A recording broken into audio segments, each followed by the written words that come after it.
I make money so I can make videos. I don't make videos so I can make money. That's an awesome way of phrasing it. I like that. The more it goes along, the easier it gets. The first goal is we're going to try capture this in a different way so that people who've never seen it go like, that looks really cool. How do you feel about filming stuff in South Africa? We have everything, but we might not have the best of that one thing. But as soon as you whip out a big camera and a big lens, people start asking questions. It's like an iPhone will do more damage than a GoPro because it can zoom in. And you could have a section of the podcast where like, hey, wait, let's just rage bait quickly and do some controversial things. New Skin actually make good products. How was that experience? Dude, insane.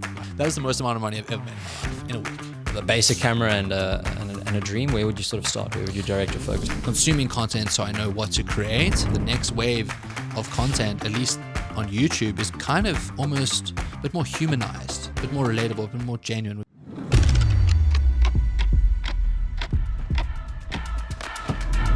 Ladies and gentlemen, animals and aliens, welcome back to the podcast show. I'm joined today by someone who was a massive inspiration for me in my own content creation journey and who continues to inspire me to this day. I'd like to welcome Chris Rogers to the show. For those who don't know, Chris is a travel and action sports filmmaker, a YouTube and social media sensation who has also co-founded several businesses and who is definitely one of the most talented people on the planet with any action camera content. What stands out for me the most, Chris, is that from the moment that I met you, which funny enough was in a Checker shopping center with Maddie Snaps, I don't know if you remember that. I do remember that. You've always been the nicest guy and someone who's genuinely awesome to be around. So, Chris, thank you for joining me and welcome to the show. Dude, wow, that intro making me blush. I'm trying. It might be the best intro I've ever had. I'm going to have to use that and put them on my website. Anytime, linked in the description. Chris, your Instagram is filled with helicopters, wakeboarding, backflips, and just tons of people all the time. Is that like how your life actually is? Yeah, every day I wake up, I get in a helicopter, I go cliff. No, obviously, you know how social media is. It's a small portion of my life. I am very, very lucky and very fortunate that I do get to do it more than, the average person, I guess. But it is also work. So there's a whole nother side to that. I think it's kind of the classic tip of the iceberg. You see the little parts that get above the water, like, oh, that looks amazing. And then there's 90% of it underwater that you don't see, the behind the scenes. But I cannot complain. I'm very lucky with how things have worked out so far for me. No, it's just been so inspiring just seeing that stuff all the time, and it's just fun and energy and manic, but I know that there's so much more behind the scenes. Trying to be a sort of content creator myself as well, it's always another sort of layer that you don't really see about someone. One of the things, I picked up a GoPro a couple of years back and sort of tried to give it a bit of a go with everything, and then inspired by some of your videos, I was like, okay, cool, let me go film some backflips. And I realized I can't do a backflip, and I didn't really have many friends that could do that either. And I think what maybe is something to point out is that a lot of people are going to try to emulate, I think, what you've done. And it's, I think, very important to actually understand that what you do is also so tied to the sports that you're actually involved in as well. I don't know what it takes to actually film someone wakeboarding, never mind wakeboarding yourself, or snowboarding, or not jumping out of helicopters, but, flying around and stuff. Yeah, I mean, to a certain degree, I'm like a great product. Well, geez, that sounds arrogant. I'm very much a product of my environment, so was very lucky to grow up in a very outdoors, action sport orientated family. If you meet my dad, you're like, okay, Chris makes sense now. Not so much from the video creative side, but like my dad is, in his 60s and he's still surfing, wakeboarding, snowboarding. He's even learning new sports like kiteboarding and wing foiling and stuff like that. So growing up around that environment, you're naturally surrounded by it. And then, along comes the evolution of digital cameras and how affordable and accessible they've become. So I start picking up one and start filming myself and my friends doing that. And that, one thing leads to another. Social media comes along. And just because of social media, you can now reach out to, the best athletes on the planet. And that's what happens. And you're like, hey, I happen to be, close to where you live. Let's link up and film. And everyone wants to shoot. So it's just kind of really good timing. I think a lot of people who find success in certain things, I think they don't give enough credit to the, I guess, lack of timing sometimes. And I definitely think I got very lucky with my timing. I definitely worked hard for sure. Like I've put in my hours, I've put in my 10,000 hours, but my timing with picking up a camera, the sort of timing of social media starting to take off, and me dabbling in that space, it couldn't have really been better. Sort of a mix of passions all coming together at the perfect moment in time. Yeah, to a certain degree. Obviously, you could have like I always look back and I go, if I was maybe 2 years younger than I am, it probably would have made sense for me to have dropped out of university, like when I was studying, because I studied, a BCom degree, commerce, completely unrelated to what I do, but social media was it was kind of that first wave of YouTube, with your OG daily vloggers and all those people, and I kind of saw that like, wait, this is really cool. I was lucky enough to be friends with one or two of them. I was like, this is what I want to kind of try do when I finish studying. But I only really had like a year to go. I was like, well, you might as well, get your credits and graduate. You've gone all this way.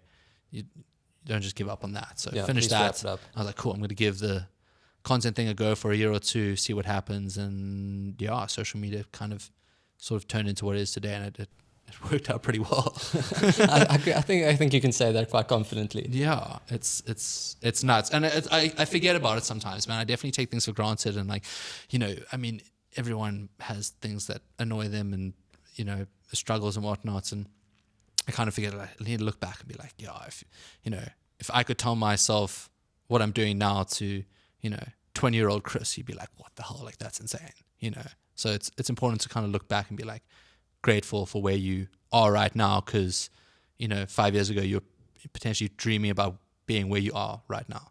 No, for sure. I feel like I'm going to call it content creation loosely, just the whole world of social media and generally creating. You struck it almost a little bit early at, like you said, the sort of perfect time. But I feel like at that stage, it wasn't like every kid was saying, I want to go be a YouTuber, I want to go do this. I feel like you were one of sort of the pioneers in the space, or at least early to it, relatively speaking. Do you feel like... Yeah, definitely.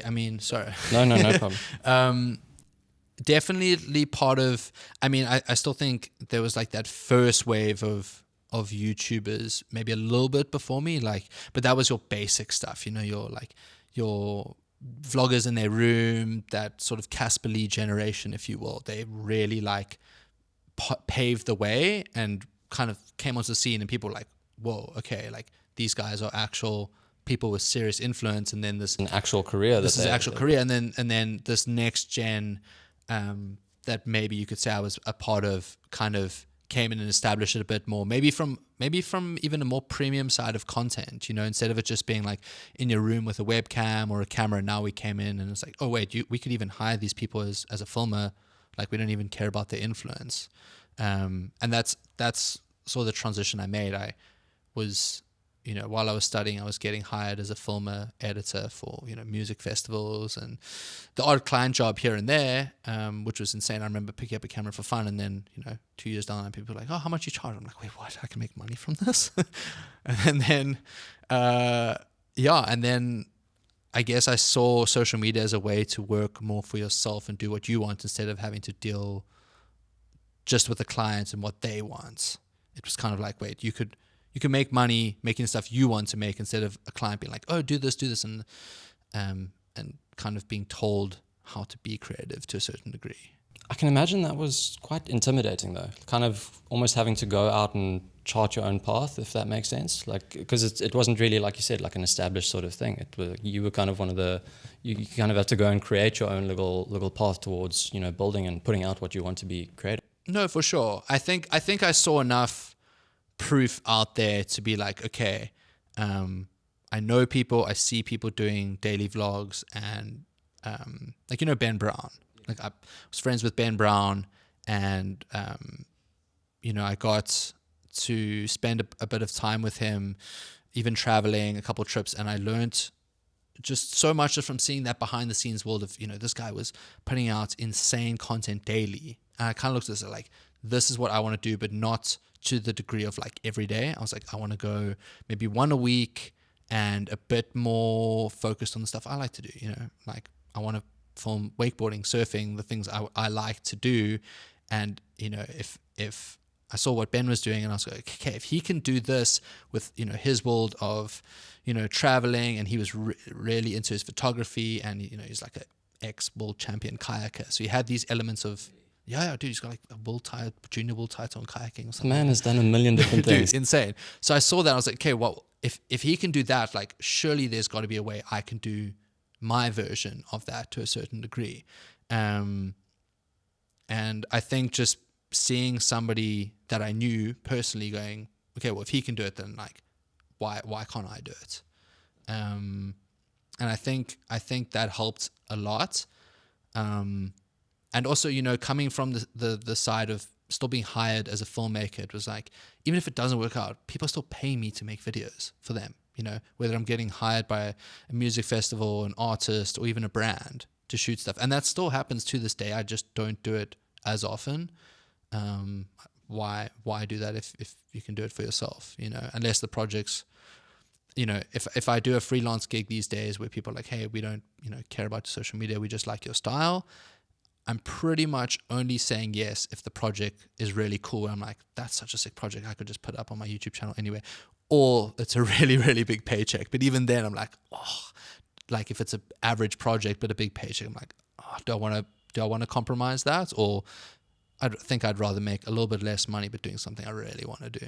But it is a slight reassurance knowing that that is something you can always sort of fall back on, that, you know, Exactly. you can't be putting out your own stuff. You can always rely on sort of brands to want to work with you for the body of work that you've... 100%. I think that gives me a lot of peace of mind versus being like just an influencer who just relies on their reach. Because I feel like that's so much more stressful where, you know, if you get deplatformed or something happens... I don't know, if you've built up influence, you should kind of always have influence unless you just really mess it up somehow. But, you know, if social media disappeared tomorrow, you know, I lost my YouTube channel, everything, it would suck to start again. I feel like I have the ability to do that. But at the same time, I also feel like I have the ability to just step back and be like, cool, I'm just going to go the freelance filming, editing route. Fortunately, I think we're in a position now where social media is kind of here to stay, at least for the foreseeable future, in various different forms, whether it's you know, YouTube, Instagram, TikTok, or whatever else comes next in the world. And I think even if it were to disappear entirely, I think you're probably in one of the best niches to capitalize on, say, like a virtual reality sort of world coming on, because you're so familiar with the 360 cam work and all of that. Dude, 360 is amazing. It's so much. It's such an exciting time for cameras. Like just this past decade, I look back at now, and I've been lucky enough to do some work with DJI over the last few years. And I go, okay, I bought my first drone, I think in 2014. And that was like revolutionary, Yeah, because yeah. suddenly you had like camera in the sky, and it was like, oh my word, this is insane. It was the Phantom one. I had saved up so much money from Like the original white Phantom. Dude, the white Phantom. It was the Phantom 2. And then I had to buy a Zenmuse gimbal, because this was before they even put their own camera on. It's before Phantom 3. So I think Phantom 2, they might have had their own camera, but it was... This is like the early Phantom. Dude. Phantom 2 bought a Zenmuse gimbal that you then had to put it on yourself. And then you put in a Hero 3? GoPro Hero 3. Yes, GoPro Hero 3 or 4 into the gimbal, and then you had to attach this antenna system, and if you could go more than 500 meters, it was a good day. Like, and it cost so much money. I think I spent like somewhere close to 30 grand all in. But it was like, oh my God, I've got this portable helicopter. And then now I just go, oh, do I want to take 2 drones on my hike today, or 1? Or it's just something that folds up and pretty much almost fits in your pocket. Yeah, the drone's now like the size of a cell phone, just a little bit thicker kind of thing. Oh my gosh. And I just look at this like that advancement in tech in that amount of time is insane. And I just think about like, where are we going to be 5 years from now? You know, people are going to be like, oh, remember 4K? Like, oh, those were the days. You My know? computer is barely hanging on to 4K as it is. So I'm kind of scared for what comes next, to be honest. Yeah, I think that's where they really need to step it up, is the processors and RAM, or on the other hand, if they find a way to compress 8K footage to 1 megabyte and still has all the quality. All good and well jamming all the tech into the actual cameras and stuff, but then, you know, the editors still have to try to keep up with everything after the time. Yeah, 360 footage beats up my computer, but it is my favorite thing to shoot, and we're seeing big upgrades in 360 footage this year. On the drones note, still, I heard from someone the other day, apparently those original Phantom 4s are apparently still going for pretty good rates, because a lot of them don't have the like GPS tracking stuff in. So in some of the countries where they like outright ban drones via the like I don't know, the Ninja airspace, the airspace network tracking and all that, No you can still get way. away with it with some of the OG like Phantom 4s. I never thought about that. I'm not sure which countries it was, but someone was telling me about yeah. that they had to like specifically buy one of the old Phantom 4s to like smuggle into this country so that they could get aerial footage like on the down low. That makes sense, because I was literally just in LA last month, and we went to Venice Beach, and I was like, there's this other creator there that I just saw on Instagram. He got this epic drone shot of the Venice Beach basketball courts and the skate park. I was like, I really want this epic top-down shot of the skate park. It looks so cool. Went, took out the, what did I have? I had the Air 3. It was like authorized zone. I was like, oh, well, I guess not. I was like, I wonder how they got it. So I was like, my friend who I was with, he was like, oh, they might have had like an older drone and it was on the system. It's like, this is a brand new drone. You know, it's got all the latest like air logs or whatever on it that are going to tell you where you can and can't fly. So I just gave up. Turns out all I had to do was walk like 50 meters away from the skate park. I was like, and I messaged him. I was like, hey, dude, like, how do you? He's like, no, you can't fly directly over the skate park, but if you just go to the side, you can pretty much go around it. Was it that specific? It was that specific. I was like, I was on the edge of I was on the concrete of the skate park on the corner by the beach trying to take off. If I just walked like 50 meters onto the beach, it probably would have been fine. That's insane. Like, it's so exciting with all the tech getting so much better, but it's also like, I'm not going to say irritating, but it also means that the regulations are starting to creep in a little bit more. Yeah, I mean, for better and for worse, you know, it's like I see the way, I don't know, I'm not really clued up enough to talk about it, but I feel like drones are enforced in a very weird way, at least in South Africa. And the story I've heard is that the helicopter pilots felt very threatened by like, oh shit, this is going to take a lot of work. So they went to like the aviation, like, hey, you should let us manage this. So we got like one of the most expensive drone license. It's insane in the world. And even if you're licensed, you also got to fly under the licensed companies and all that and all that. And it's so like hardly enforced that like that temptation is continually there to be like, it's so ridiculously expensive to maintain this. It just is not feasible for any like freelance type of creators. And you're kind of going to have to form part of a bigger organization just to partake. But like, it's also... I mean, I understand it from both perspectives. You know, like you said, from the smaller creator, you should be able to go just get, you know, an establishing drone shot, whatever. But, you know, if you don't have a license, you shouldn't be able to shoot a big car commercial or Discovery, Nat Geo, that type of stuff. But at the same time, those big productions, they're asking for drone license. They're asking for that stuff. So it's not like you're really stealing work from those people. And I think that's what people worried about a couple of years ago. And it's definitely mellowed out a bit for sure. All the big guys who have the license and stuff, they kind of know we're going to get the big jobs now because we've got all the license and people ask for that. And all the smaller stuff for the smaller creators, it's not financially worth their time anyway. So I feel like it's balanced out it's a like bit. Work wasn't taken away. It's just an amazing amount of surplus work was created in the like the smaller types of content creation sort of projects. Yeah, it's like there was maybe I shouldn't mention names. You know the one guy, but well, you don't know. Okay, so there was this guy who, I think he was like a DJ or a bouncer or something. Just this roid head looking dude. This is not the guy you know. Okay. I never met him, but I know a few of those guys. I think he's like, oh, like drones are becoming a new thing. I'm going to go invest a lot of money into like getting my drone license and a drone, spend all this money, and then I'll just get hired for drone work. Didn't take into account that he has zero cinematography skills or whatever at all. So spent all this money and then started seeing, you know, other random creators like myself and other people who had drones at the time just filming fun landscape stuff, posting online. And then he started like hitting everyone up and like, hey, just checking, like you got your license and stuff like that. And then he started giving like death threats to other, like some creators that you know. He becomes the unofficial drone police. Yeah, unofficial drone police. I think he was so pissed off. It's like, dude, we weren't getting jobs, but he like gave death threats to people. And then I remember him like messaging me. He's like, hey, like, cause I posted some cool shots around Cape Town and it started doing the rounds on social. And he's like, hey, Chris, like, dig the drone video. Like, you got your license? I was like, yeah, cool. And I was just like, kind of like, didn't really answer the question. And then I like divert the conversation. And he's like, yeah, it's getting so annoying with these other creators, like, you know, just flying drones. I'm like, and then I'd be like, he's like, yeah, it's getting so annoying. The worst. Like, they're the worst. And he's like, oh, so like, who do you operate under? And then I just steer the conversation to something else and like just never really answer the question he was looking for. I was like, cool, man. Like eventually I think he like packed up and moved overseas or something, but it was super random. So wild. You've obviously like been traveling everywhere.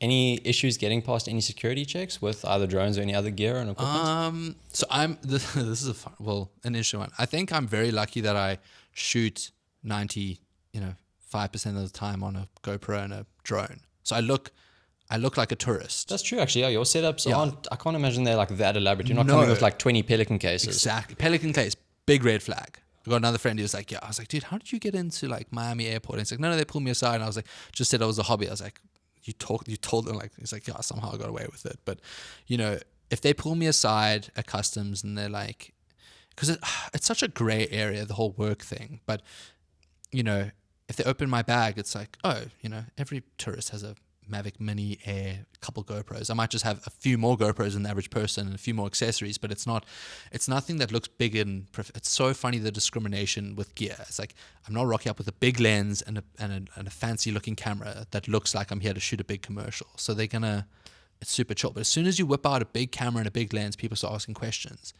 But you could go shoot a fucking TV commercial with Especially a gimbal. They see a gimbal, they just start freaking out. And it's so ridiculous. I remember I worked at in Abu Dhabi for Formula One for a few years, and the rules that they had on filming were so old school. It's like they had a list and it was like no cameras. It even said no GoPros. But it's like, you are letting everybody walk in with an iPhone. It's like an iPhone will do more damage than a GoPro because it can zoom in. A GoPro is a wide angle shot. It's like, and like obviously I had accreditation and tags on my cameras and everything I could use it, but it was like I was there shooting 360 content and like they'd check for the thing. I was like, what are you checking my camera for, dude? You've got celebs walking on the grid with the F1 they're cars, busy selfieing themselves away, Instagram lives with iPhones and stuff, and it's just such an old school mentality. So that's the reverse case, which is funny, but with gear, I'm lucky that, you know, it's mostly, it doesn't look super professional, so I can get away with a lot, which is great. It goes get pretty undercover sometimes. That's a good way to get around it, actually. I feel like for those Formula One races, surely some of the teams should like hire some like big time celebs to just walk around with an iPhone, just like videoing all the cars. I wouldn't be surprised if that happens, man. I would not be surprised if that happens. Like, you know, you've got who's the guy? This guy Scotty James. He's professional snow. He's a Red Bull sponsored athlete. He's one of the best half pipe snowboarders in the world. His wife is Lance Stroll's sister. So that's Aston Martin. So like, what's stopping Red Bull? And not that Red Bull needs advice, but what's stopping Aston Martin? Be like, hey, Scotty, go into the Red Bull garage, snap some photos of this Red Bull stuff, you know, send it to us. I don't know how secretive that world is, but I'm sure there are all sorts of techniques in play there. Yeah. So I mean, every time they lift those cars up with the cranes, if there's a crash or something, I think everyone's like big eyes checking out all the aerodynamics and whatnot. In all the destinations that you sort of been to over the years, I think you've been, I don't even know if you've kept count. It's not as many as you would think it is. I think it's under 40. It's in it's somewhere in the 30s, the countries I've been to. You're still somehow making them all look like completely new worlds and new planets and whatnot. I'm going to say, are there any sort of like undiscovered gems in the content creation world? Not to turn it into the new Bali kind of thing. Yeah, no, I mean, I used to always have an answer for this, but I haven't been there in 6 years, and apparently it's changing. My go-to answer was always Sri Lanka. I always found it surprised me when I went there. I think it was 2017. I went there to go shoot for Casper Lee. He had this brand deal with Tinder and his, I think, girlfriend at the time, and he was like, hey, can you be in Sri Lanka? I was like, yes. A Tinder ad in Sri Lanka? Well, it was like we shot like almost like a rip-off Jay Alvarez style golf couple video, because that's when it was popping off. So I shot that with him and his girlfriend in Sri Lanka. I've got some epic surf together. I hope the Tinder ad was leaving out the J. Alvarez coconut oil. Anyway, that's another topic. Yeah, but it was a really fun project, and where was I going with this? I just remember being there, and I was really lucky to go. My first time in Bali was 2011. I went on a surf trip. That was, I think, like pretty undiscovered in terms of like content creation stuff. This was a high school surf trip. Like, I was in matric, and you know, they got together, you know, 20 kids, because then you get like a mad discounts. And I was chatting to my friend who I went on the trip. He's like, dude, apparently all in, it was like 14,000 rand. Like flights, accommodation, food, everything was like, yeah. If only now. I know, right? But back then it was purely a surf destination for surfers or people from Australia. It was like Australia's Mauritius in a way. You know, it was a quick flight, cheap, close to them. So the only other non-locals you saw were surfers or Australians. Now you go there, it's just packed with Europeans, and it's a party place. People go like, oh, I want to do a bachelor lads trip with the boys to go party. It's like, oh, we could go to Dubai, Ibiza, or Bali. It blows my mind that that's how Bali's seen these days. Like for me, it was always a surf location, then it turned into this content party destination like it is today. And when I went to Sri Lanka, 5, 6, 7 years later, I was like, wow, this is how Bali felt in 2011. But now I'm hearing and seeing things online about how Sri Lanka is picking up and starting to become how Bali is. I imagine as soon as one big creator sort of goes there and shows a video, then everyone wants to go to that place. And then it's just... It's funny how that happens. I've always been very anti-geotagging to a certain degree. And it's funny, I have a friend in the content space who's the complete opposite. He's like, I don't care about geotagging. It doesn't mean this. So the Hawaiians are super strict about that. Like if you geotag in Hawaii, they'll call you out big time. Actually makes sense. I haven't seen much stuff from Hawaii ever, even though it's obviously amazing. They do a really good job gatekeeping, and for the better, because Hawaii has so many tourists, and unfortunately people ruin places, man. People litter on beaches, people don't look after places, people don't respect places. So if you're there and a local Hawaiian takes you someplace and you get some cool content, they're going to be like, hey man, like you can share this, just don't tag it. So you just tag location Hawaii. Otherwise it kind of ruins the space for all the locals there, because it just becomes a stream of people lined up waiting to get their one shot at that big lake. Dude, great. And you see that in Bali, people line up for hours. Yeah, those waterfalls there. Waterfalls, temples, it's crazy. And I respect the Hawaiians for doing a really good job. And even in Cape Town, there's certain hikes that I used to do, and it's like, I'm geotagging Cape Town. And I remember when Wally's Cave was like a hidden gem. And I remember, and that disappeared very quickly, but I had to go up there to get a shot for a video in 2017. I quickly hiked up there just by myself, and I got to the cave. I was the only South African in the cave. It was like a bunch of Germans, Dutchies, maybe one or two people from the UK. I was like, how did this happen? Like, this one of those 10 hikes to explore in Cape Town, top of the list sort of thing, and then every tourist gets hit with that Google ad space. And that was just blog posts back in the day. Nowadays, you've got people who are like, oh, I'm going to, like, it's annoying because it's, like, I get it, but people post reels and TikToks are like, oh, this is going to blow up. It's like, yeah, it's going to blow up because you're going top 10 hidden gems in South Africa. It's like, yes, it's going to blow up, but like, at what cost? It's like now when you go back there a year later, you'll be like, oh shit, there's so many people here. Like I was here. It's like you did that. And I saw that happen with like this big travel vlogger in Bali. He went to, that Nusa Penida with the T-Rex looking beach. This is going to be like 2017 as well. And he goes there and he goes back like 6 months later. And this guy was like almost like a daily vlogger. And he's like, oh man, I was here like 6 months ago. And now somebody was like, dude, you did that. This is your doing. This is your fault. It's like, you are the problem. Oh my goodness. But I mean, I get it. There's two sides to it, but yeah, don't ruin a place for the clout, I guess. I like that. There's always two ways of looking at it. Maybe don't. Yeah, I mean, you can give a general area to a place, but maybe don't publicly make it available. Make people, I don't know, you can monetize it if you want, or make people go through the effort to like really find out how to get there, or do a little bit deeper dive into like messaging people like, hey man, saw you went there, this is really cool, like I want to go there, like would you mind giving me more info, instead of just publicly putting it out there. Much smaller scale, but I think I did one or two little hikes to, that Boss 400 Shipwreck? Yeah, and then we posted one or two little videos there, and then all of a sudden there's things popping up all over, and then a couple of people getting hurt because they're doing stupid shit trying to, jump off of things that they shouldn't be jumping off of. We built a rope swing on that. I remember. Yeah. I think that was probably why. I had a bunch of people messaging me about it. I was like, shit, like, and the guys who rigged it up, they were like, this is the last time we're doing it because it's so sketchy. And I tell people, they're like, oh, we want to go jump off of it and do this. I'm like, dude, don't. Like, I'm going to tell you, like, be very careful when you go there. And the crazy part is the platform that we were jumping off of for the rope swing is no longer there. Like, it rusted off and fell into the ocean. Yeah, like, so now people are like scaling up the sides of things that should not be climbed. I haven't been back to the Shipwreck since we did that jump. And I remember hiking there my first time, and we just hiked we just took the longest route possible. And I was like, I'm never doing this hike again. And like 6 months later, friends are like, hey, we're going to go do a rope swing. I was like, okay, I'll do it. But they knew a better way to get there. And that was the last time I went there, and I still have people messaging me like, oh, we want to go build. I was like, dude, don't. Like, it's so dangerous. The NSRI has their safety precautions there for reasons, because sometimes people get properly hurt, and just because they see some like athletes going and doing some really extravagant things, which they're like not trained to do, but like they do day in day out. That Norwegian guy who like belly flopped off of the top. Do you see that? It's called dodging. No. It's like this thing that it's like it's death diving. So you like look like you're going to do a belly flop, and at the last second you compress, and it's supposed to not hurt. I call bullshit on that. I definitely call bullshit.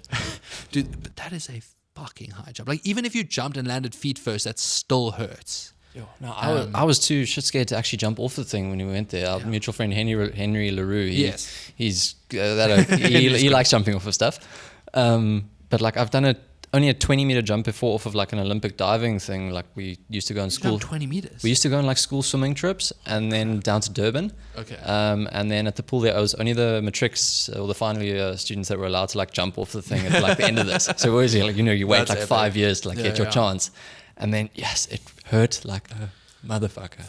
To be honest. Yeah, 7 to 8 meters. That's my favorite height. 10 is great. I think the highest I've done is like maybe 15. That's still hectic, because I mean, 15 is long. When you're jumping, you've got time to assess what you're doing. Yeah. And that's a worrying feeling, to know that I've got time to think about what I'm busy falling off of. Then it's a bit too high. Yeah, it's like I remember I went and learned a gainer. So for people listening who don't know what it is, it's basically when you run forwards but do a backflip off the cliff.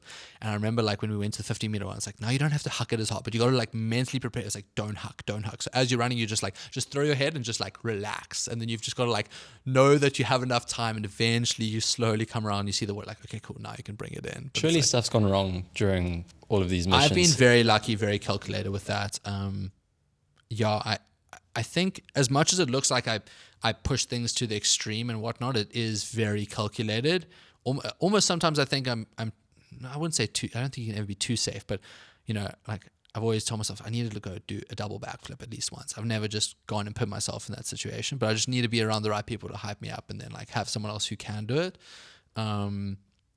But I don't think I've had any close calls. I know when we were on this trip in Croatia, I jumped and it might have been 16 meters, and I came very close, like almost over rotating, but I did like the safest like flip that I know how to do, where I have a lot of control. And as I was coming around to land, I was like, oh, like I almost spun it too much, but it was still fine. But had there been like another 4 meters to fall, it probably would have face land. No, it'd been a different situation. You get a little bit of a bruise in the side of your face. Yeah, I'm not getting hit by my significant other. This was a jumping accident, I promise. No, exactly. Dude, every time I injure myself, it's from the most simple stuff. Ask me to go cliff jumping, wakeboarding, snowboarding. Cool, no problem. Okay, maybe not snowboarding. I've got a different track record with injuries. It's got snowboarding issues.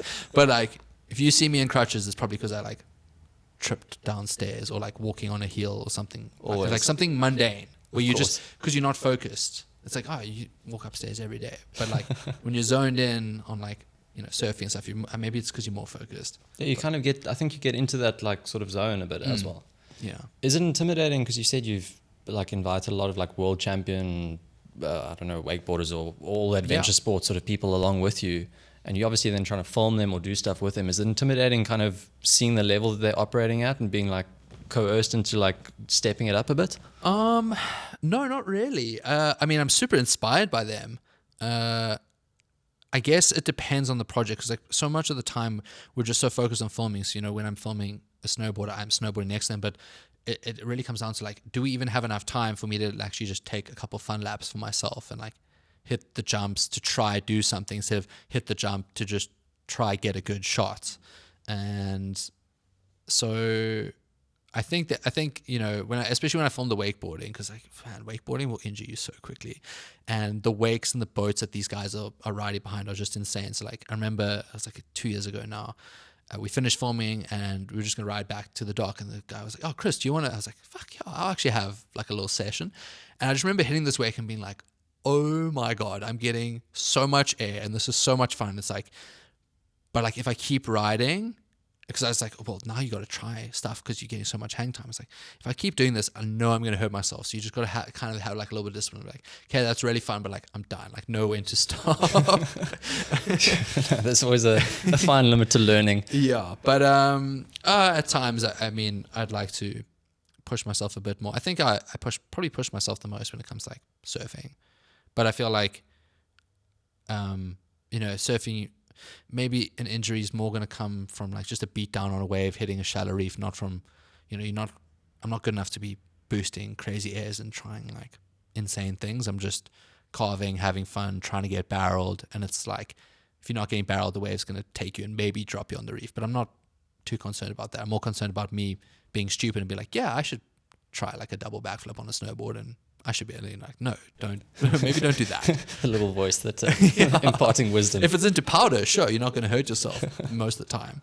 But no, I don't find it intimidating. It's insane getting to watch those guys perform and capture that, and you get really hyped up, like being right there in the action. It's like the best seat in the house. You're like, because I'm not on the shore from a camera with a long lens. I'm like right there in their face, sticking the GoPro up close. So you like, hear the guys breathing. Yeah, it's epic. And I mean, we did this project a couple years ago where we're at this wakeboarding park in the Philippines, and this rail obstacle was so big that I had to hit it as well while the athlete was riding. So, he comes from the side, ollies up onto the rail, and I've got to like ollie up onto the box. So I'm hitting the obstacle while filming. And I mean, I've got a BTS POV, but it's funny. Like he comes on and he gets his hit wrong, slips off, and now I have to ollie over him to not like have my board go through him while I'm hitting this obstacle. So while I'm filming this, I'm like, oh shit, he's falling in front of me. As he falls off, I like pop up off the obstacle and over him so that I don't hit him, which is pretty nice. Also had him land on top of me off a jump like while we're wakeboarding, but it wasn't bad. I had a helmet on and I let go of the rope, and you're falling into water, but it was pretty funny. It looked, I think from the angle, it looks like he absolutely just decapitated me. I'm sure especially those wide angles, sometimes it looks very dramatic. Yeah, I've noticed if things look crazy or fast on a GoPro, it was more than that. Yeah. Because the wide angle makes things look a little bit slower. Yeah. Unless you get maybe close to the ground. Like but I mean, sometimes you can literally see them coming like right over you kind of thing. Literally. So you can understand like if the wide angle is able to get that, it was close. Yeah, exactly. So if something looks crazy on a GoPro, it was crazier than that in real life. How do you feel when you're not gallivanting across the world about filming stuff in South Africa? Like versus sort of the rest of the world, and obviously having grown up here, does it feel weird to kind of film all the adventure stuff like at home, if that makes sense? Yeah, it's an interesting one. It's funny, I definitely haven't explored South Africa as much as I should have. I was very fortunate growing up. My family, we did these epic camping 4x4 trips through the whole, I've done the whole of Namibia, the whole of Botswana, a little bit of Zambia. And this was before I even picked up a camera, so I'd love to go back to some of those places and shoot. But we never really did South Africa. I've done a little bit of the Drakensberg. It's so big. There's so many spots I'd love to go back there and check out. And the Garden Route's awesome. There's plenty of adventures I've been on, maybe not captured. But South Africa has so much. I think you kind of take it for granted living. Like, I've got all the time in the world. I'll come back and do it another time. It is fun. One thing I've realized, I think in SA is we have everything, but we might not have the best of that one thing. True. So I like that. Yeah, it's great because it's like, you want to go on a hike? Cool, you can do that. You can also go surfing the same day. You know how many places in the world you can surf and hike a mountain the same day? Not many. Like Hawaii and maybe New Zealand. It's not a common thing. Especially Cape Town. Like Cape Town, you can just go one side of the mountain, other side of the mountain, other side of the mountain. There's everything. Literally. Okay, you could do it in Bali, but you hike a volcano. It's not really the same thing. But ocean and mountain right next to each other is actually not super common. And so that's like the really special thing, I guess, about Cape Town. But, when it comes to like free diving, cool. Kelp forests and stuff are awesome, but, you're going to get better free diving content somewhere warm, somewhere tropical. It's different, but like things look better when you're not in a wetsuit, You want to film a cool surfing video? You can film insane surf in Cape Town. But tropical stuff always looks better from like an aesthetic standpoint, Blues are a little bit bluer. Blues are a little bit bluer. It's just people are, board shorts and bikinis, not just, I've got to put on this 5mm wetsuit. And it's like, there's another, like for the surfing audience, the core surfing audience, that's fine. But like me, I'm always trying to reach a broader target audience. I'm not trying to appeal to the core market. So when I work with athletes, it's like, hey man, we're not here to try to do your best stuff ever. We're trying to do the stuff that you can do all the time, but we're either trying to do it in an epic location or we're trying to film it in a way that people haven't seen it before, or both, hopefully, so, we'll go wakeboarding like the Turks and Caicos. Wakeboarding in the ocean is terrible. Like, the wake's smaller, the water's harder.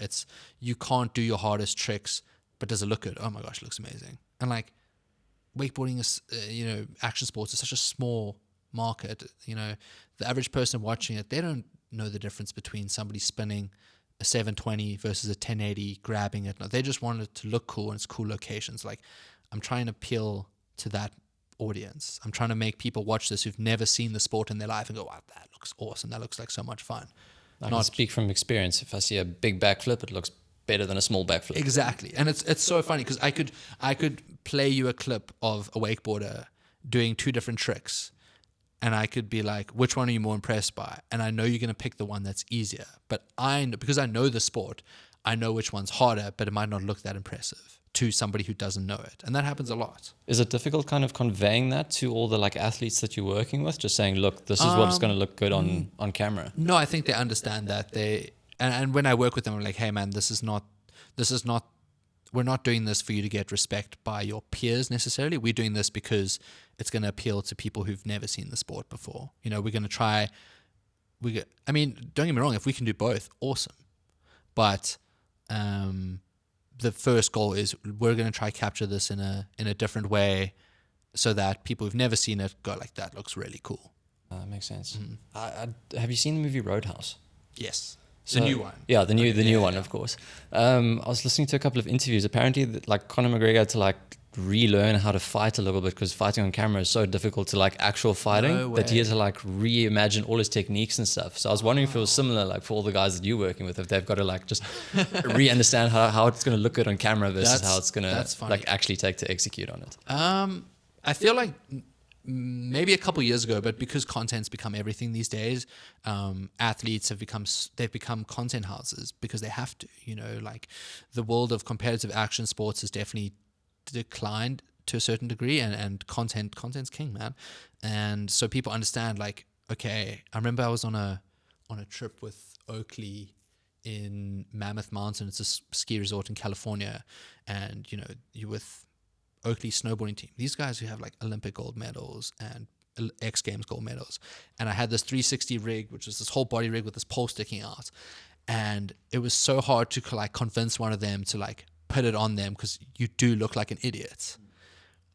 But then the one guy, he was like one of the smaller guys on the team, or like he wasn't like the Olympic champion or whatever, and the team manager was like, hey Craig, come put this thing on. Puts it on, does 2 laps, posts a clip on Instagram. Everybody's like, oh my god. And then like the next day, like, Chris, can we wear the rig? I was like, dude, I told you yesterday, like, but you didn't want to look like an idiot for 2 minutes and get a cool shot. I was like, well, sorry, I didn't bring the rig today. So but that's almost 6 years ago now, and content has come such a long way that people are like, okay, now we want to get something cool, want to get something different, because then I can, as an athlete, then I can post on my social media. It's going to do well. That looks good to my sponsors. That just helps me as an athlete in so many different ways. So working with athletes, I don't think has ever been easier. That's so true. And I think, athletes have had to completely reinvent themselves, where it's not just perfecting their craft, it's also perfecting how to show them doing their craft. Exactly. I mean, you get YouTube channels now, and I think there's got to be surfers, skateboarders, snowboarders who have channels that are nowhere near being a top 10, top 50 athlete, but because they're entertaining and still good in front of the camera, they become marketable. It becomes a career. They're a top 10 highest paid surfer in the world, but not a top 10 surfer in the world. And there's definitely people who fit into that category. And I think athletes that are smart enough to realize, okay, wait, I'm never going to be a world champion, or like maybe never be a top 50 guy. But hey, I feel like I've got a interesting personality, or I could be entertaining, and they do this and they go prolong their career by 10, 20 years. That longevity thing is a nice thing to point out, because that allows you to just extend that career even if you're not competing at the highest sort of level. Do you think filmmakers are also forced into the same bucket, where they're also forced to obviously filmmaking, you creating stuff, but also creating stuff about them creating stuff? They're also forced to do that? Yeah, so this is the interesting thing, and I think it's become very apparent in the last couple of years, if you're an insane filmmaker, you're going to get paid insane amounts of money and you never have to show your face. Like, that's just the reality of it. But if you are not the best, or trying to make it towards being the best, trying to make it towards being the best, and you do have a cool personality and you're funny in front of the camera and whatnot, there's a niche for that, man, for sure. And I think we've seen that on YouTube. You know, if you think about, I'm trying to know who, like, I think about some of these camera tutorial channels, like Peter McKinnon, and I mean, Peter's the first one that comes to mind. I mean, massive respect to him, like, he's obviously amazing at his craft now, but I'm not going to say he was at like movie making sort of level. No, but he wasn't trying to. I don't think he was trying to say that he was, but I think he watched tutorials and he was like, oh my God, these guys are like so boring. He's like, I'm going to come on and be like, just super energetic. And you got that sound perfect. Dude, he's insane. He's so good in front of the camera. And I really struggle to do that sometimes. Like, you know, I do put myself on the camera, and in moments where shit's hype and things are crazy, it's easy to channel that energy. But like when it's 10 o'clock at night and I've got to film a vlog scene about something, and like it's difficult to channel that energy. And I try to keep it as genuine as possible.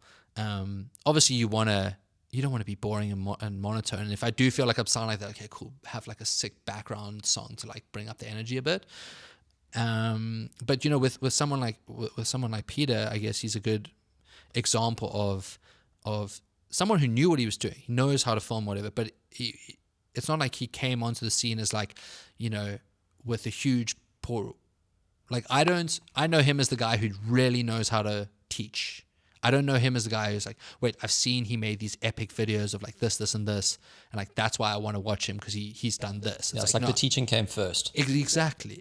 Whereas someone like Sam Calder, you know, has the portfolio to back up any. Like if there's a course and I haven't even taken the course, but if somebody asked me, hey, is there a photography course? I was like, go take his course, because like look at what he's done. And now he's going to teach you. Like, it's not somebody's like, I'm going to teach you how to be a filmmaker in 14 days, blah, blah, blah. It's like, dude, who are you? Like, where are your videos? Like, and you know that ad. You've seen that ad. But it's like, when someone like Sam, who's got the portfolio to back up his shit, is like, cool, I'm going to teach you how to do it. It's like, that's when you should listen. That's when you go, okay, I've seen what this person can do, and now they're going to teach me. Like, they've got the portfolio to back up what they're saying. I kind of lost track of where we were going with this, but yeah, I don't think it's necessary if you're able to do it as a filmmaker to be in front of the camera. It goes a long way these days, and you can generate another revenue stream for yourself. I don't know if you've seen that guy. I think his OMG Adrian or something online. He's like this guy from California, really good at talking to the camera, and you can see that this guy comes from a commercial sort of background. He knows how to frame shots, he knows how to light, audio, everything's amazing. And he started talking in front of the camera, almost making like these little daily vlog things on Instagram Reels. Has blown up.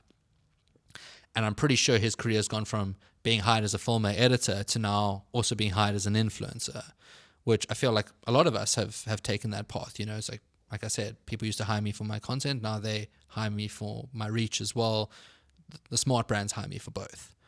And I think to a certain degree, some creators are definitely being forced to do that, for better and for worse. Yeah, whether forced or just having that awesome opportunity to actually do that is exactly. One and the same. Exactly. I mean, I feel bad because some people just don't want to be in front of the camera, and there's absolutely nothing wrong with that. I don't know if you know this guy Gray. I forget his surname now. He started. I think he was a DP in South Africa, and 2020 happened. And he started a YouTube channel. I think he's got like over 400,000 subscribers. Faceless YouTube channel, just does voiceover. Completely faceless. As far as I know, I haven't checked his channel like in the last month. That's remarkable. But because he was so educated on film, he made these video breakdowns of like, cool, this is how Quentin Tarantino shot 3 films, one on $1 million budget, one on a $10 million budget, one on a $100 million budget. And he breaks down, and then he'll talk about like anamorphic lenses. Like, this is how they make an anamorphic lens. And it's like super detailed, super educational breakdowns. Yeah, you can't cheat your way through that. There's only years of experience that can actually have that so it was knowledge. Super knowledgeable. And it was, he did a good job with his thumbnails and titles and whatnot. But channel was blown up, and I think he's pretty much doing that full time. Like, he doesn't even need to do commercial work anymore. Yeah. How much time do you sort of personally spend on various different forms of social media, actually engaging with content and I'm going to say researching or figuring out trends? More than I should. More than I should. Yeah, especially like, I think I've consumed more content than I probably should have in the last year or two. And I don't know if I blame that on the algorithms being so good at making people addicted, or if I blame that on like consuming content so I know what to create. Also with River, like having a brand and being like, cool, I need to be consuming content to see what's kind of popping off so I could make that for River, which I spent too much time on that and not enough time on my own channels and content. So that's what I'm trying to correct the balance with this year. How different is it sort of, I'm going to say marketing yourself as Chris versus marketing a product like River? How different is that? It's like two completely different worlds. Like I've detached, I mean, from the get-go, I haven't promoted it like Logan Paul has Prime because I don't want to do that. And also my audience is predominantly overseas anyway. Like South Africa is my top 5 on Instagram and maybe top 20 on YouTube. But like, what's the point in me pushing it if, only a small percentage of my audience can actually buy it? No, that's true actually. Because you don't want to just be spamming people with stuff that they physically cannot get their sort of hands on. Exactly. Like I had people message me like, "Hey man, like where can I buy your drink?" I was like, "Dude, where are you?" It's like, "No, I'm in Oklahoma." It's like, "Sorry, bud, can't even ship it overseas." Yeah. But it's been fun. It's been. I mean, I know how to make content. I've seen certain trends and be like, and that's one of the love-hate things with these trends online. It's like you see trends and like, it was back in the day, like copying and trending was like, you didn't copy people. Like even just using the same song was like a big no-no. And now it's like the same song, the same edit. And I like hate it to a certain degree, but as a brand, I'm like, oh fuck, this is easy. Someone's done all the hard work for me. I can just copy paste for my brand and take advantage of that. And it's like, the creative and artist in me hates it, but the business owner in me is like, fucking piece of cake. I mean, it allows you to put out so much more volume, so much quicker with tons less research. So much, exactly. I don't like the term copy paste. I prefer copy paste edit, just a slight little twitch, and then it's basically rinse and repeat. What's the term? Like steal like an artist or something. Exactly. Yeah. 100%. No, it should always be that to a certain degree, and maybe even South Africanize the content a bit. I look at certain influencers in South Africa and I go. I won't mention names here, but there's a South African influencer that when I saw them blowing up, I'm like, this person's genius. They've taken like content from people who are like really blowing up in LA, like your Lele Pons or whatever, that kind of sketch comedy stuff. It's like they took that and they just South Africanized it. I was like, that's genius. That's how you steal like an artist. And they blew up in South Africa, Yeah, it almost becomes their own little niche then. Exactly. And there's absolutely nothing wrong with that. I was like, you're really clever for doing that because there was a market for that. And you took advantage of it, and you're smart enough to see that, and you stole like an artist in the right way, in the most perfect way. Do you feel like it's almost a bit of not an obligation, but we're kind of being forced into that sort of trajectory as creators to I'm not going to say follow trends, but the continual pursuit of making things shorter and quicker and more captivating and slightly trendy? So like, the answer is yes and no. For short form content, I think yes. For long form content, I would say no. And the main reason I say that is because I've seen at least 2 channels in the last year blow up doing their own thing. Like not following the Mr. Beastification formula of content with retention or that. And even people have been speaking about now the next wave of content, at least on YouTube, is kind of almost going back to a bit more slowed down, a bit more vlog paced, just a bit more humanized, a bit more relatable, a bit more genuine, where people sit down and it's not just like, oh my gosh, there's that, blah, blah, blah, retention, just dopamine hits. Because people are saying like viewers are almost exhausted. Completely. They're so fried. So it's like people are slowing down content. There's a really good YouTube channel to check out called, her name is Rizza. I think it's called Life of Rizza or something on YouTube. And I hope she phrased that before the term Riz became super popular. Otherwise, perfect time. I think it's literally her name. Life of Riz. Rizza, something like that. I hope I'm pronouncing it properly. And somebody did like a case study on channel. She did everything that people are saying to like She did the opposite. But by doing the opposite, you stand out.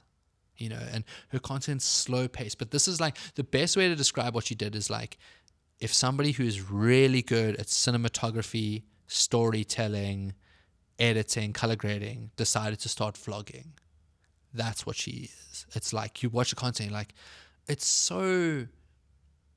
There's nothing, I don't know, special or unique. Like when you watch, I don't know, a video, maybe even, I could be guilty. Maybe one of my videos, you go like, oh my gosh, this is crazy. They went all the way to like a super remote part of the Caribbean to go like free dive in this like blue hole that you can only access on a jet ski after driving. Like that's a cool and epic, but it's not relatable. You know, it's not like something people can just get up and do. But people can go and mow their lawn and like do their laundry. But like if you can film that and maybe tell a story in such a unique way, but it's such a relatable thing, there's a huge audience for that. Well, that's where that filmmaking art sort of kicks into it, because that's 100%. the way to tell those ordinary things really, really uniquely. And that's what gives it that little push that sort of pops out. Exactly. Making relatable content, but like in such a beautiful cinematic way where it's maybe the filmmaking is not necessarily attainable or realistic because it's not just iPhone, but it's like you can still relate to it because of what the person's doing. Yeah. I was listening to, I don't know if you've seen Colin and Samir on YouTube. Great channel. Did you happen to see their latest interview with Mr. Beast himself? No, I So, don't think so. it was the whole, they detailed basically his... It's a recent one? Yeah, very Okay. recent. His deal with Amazon to release his limited series thing, which is epic. It's insane. See the fucking paycheck behind that. But it's big from what I've heard. But I mean, knowing him, he puts everything back into production Yeah, from of what course. he says. Ridiculous. Jimmy was actually saying himself a bit later on in the interview that like he felt a bit guilty because everyone was obviously copying what he was doing in the space and just making things condensed and short and, like you said, just completely overstimulating in a sense. That he was saying himself he wants to push himself to lengthen things and slow it down a little bit and take it from that 10 to 15 minute sort of fast-packed, everything happening straight away to a slower 20-minute plus sort of format. And he says that's something that he's going to continue doing with his content. I might have seen a snippet of people saying that or commenting on that online, but that is the next wave of content because people are so burnt out. But, you know, I mean, he's a genius. You watch the movie Moneyball, always use the reference, like he moneyballed it. Like he looked at what the algorithm wanted and he goes like, okay, I'm just going to hack it. And that's what's going to push my video to more people, which is genius. And it's something I need to do on my videos because I have videos out there on my channel. I'm like, this doesn't have the views it should. It's like, but I need to have a better thumbnail title, or maybe I need to link it together better or something where he's just like nailed that.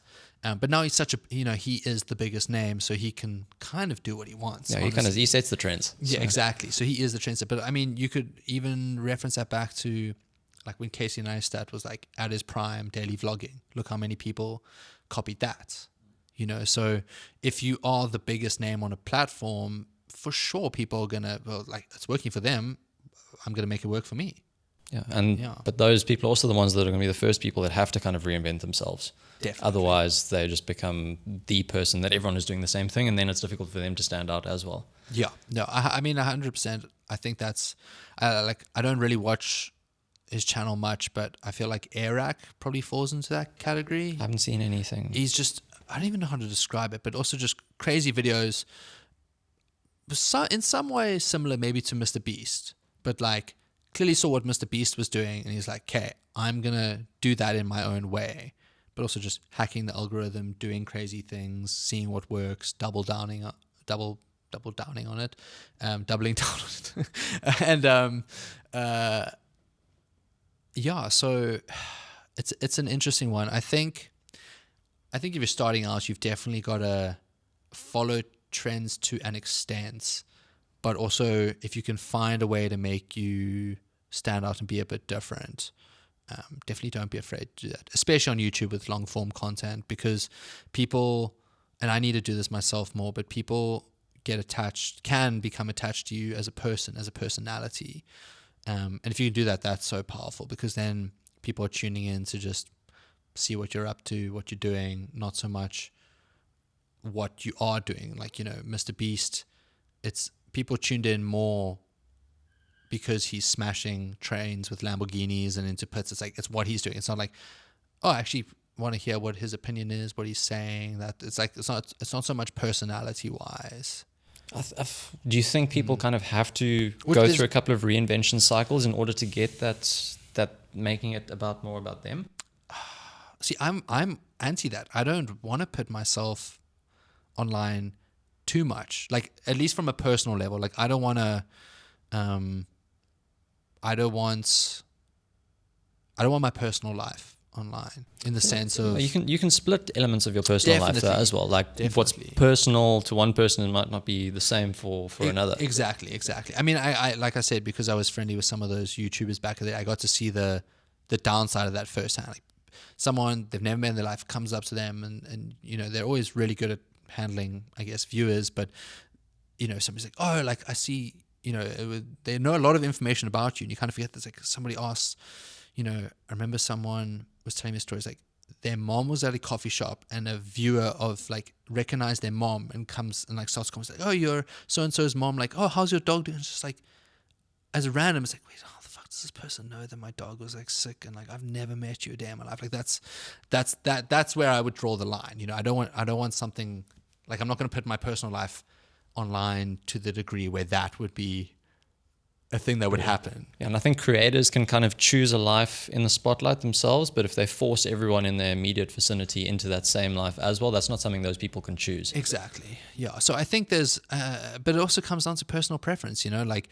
I enjoy being behind the camera more than I do in front of it, but I understand the value of being in front of the camera, and I'm going to do it, and I need to do it because I want to bring in that human personal element to my content where it maybe becomes a bit more relatable. I'm there to tell the story. I understand the value in it, but at the end of the day, I want to be respected more for my work behind the camera than me being in front of the camera, if that makes sense. No, 100%. No, completely. Were you on Instagram first or YouTube first? Well, technically I started my YouTube channel before I started an Instagram page. But Okay. I would say I probably did Instagram. Like, I started doing Instagram as content a bit before I started doing YouTube. Okay. Like, as content. Okay. But I consider YouTube like my main platform. I think a lot of creators kind of choose YouTube as home, if that makes sense. Why do you think that is? That's where the money's at, man. I mean, that's where it's. Do you think it's just because YouTube has done such a good job at actually supporting the creator community versus other social media platforms? I think it's been easier to grow. Well, I say this, but it still applies to a lot of people, I guess. Instagram was easier to grow on. More people have it. It's a different kind of audience. But YouTube, it's a way more committed audience because of the way you browse the platform. Like I was saying in that creator culture talk the other day, like the way you browse, you're on Instagram when you're bored. You're just scrolling. Same with TikTok, you're scrolling down the feed. When you're on YouTube, you're actually on there to like consciously choose something to watch. You you might be scrolling down, but you still have to be like, oh wait, this looks interesting. I'm gonna click on it and watch it. Whereas that doesn't happen on the other platforms. So there's just naturally way more engagement from the audience.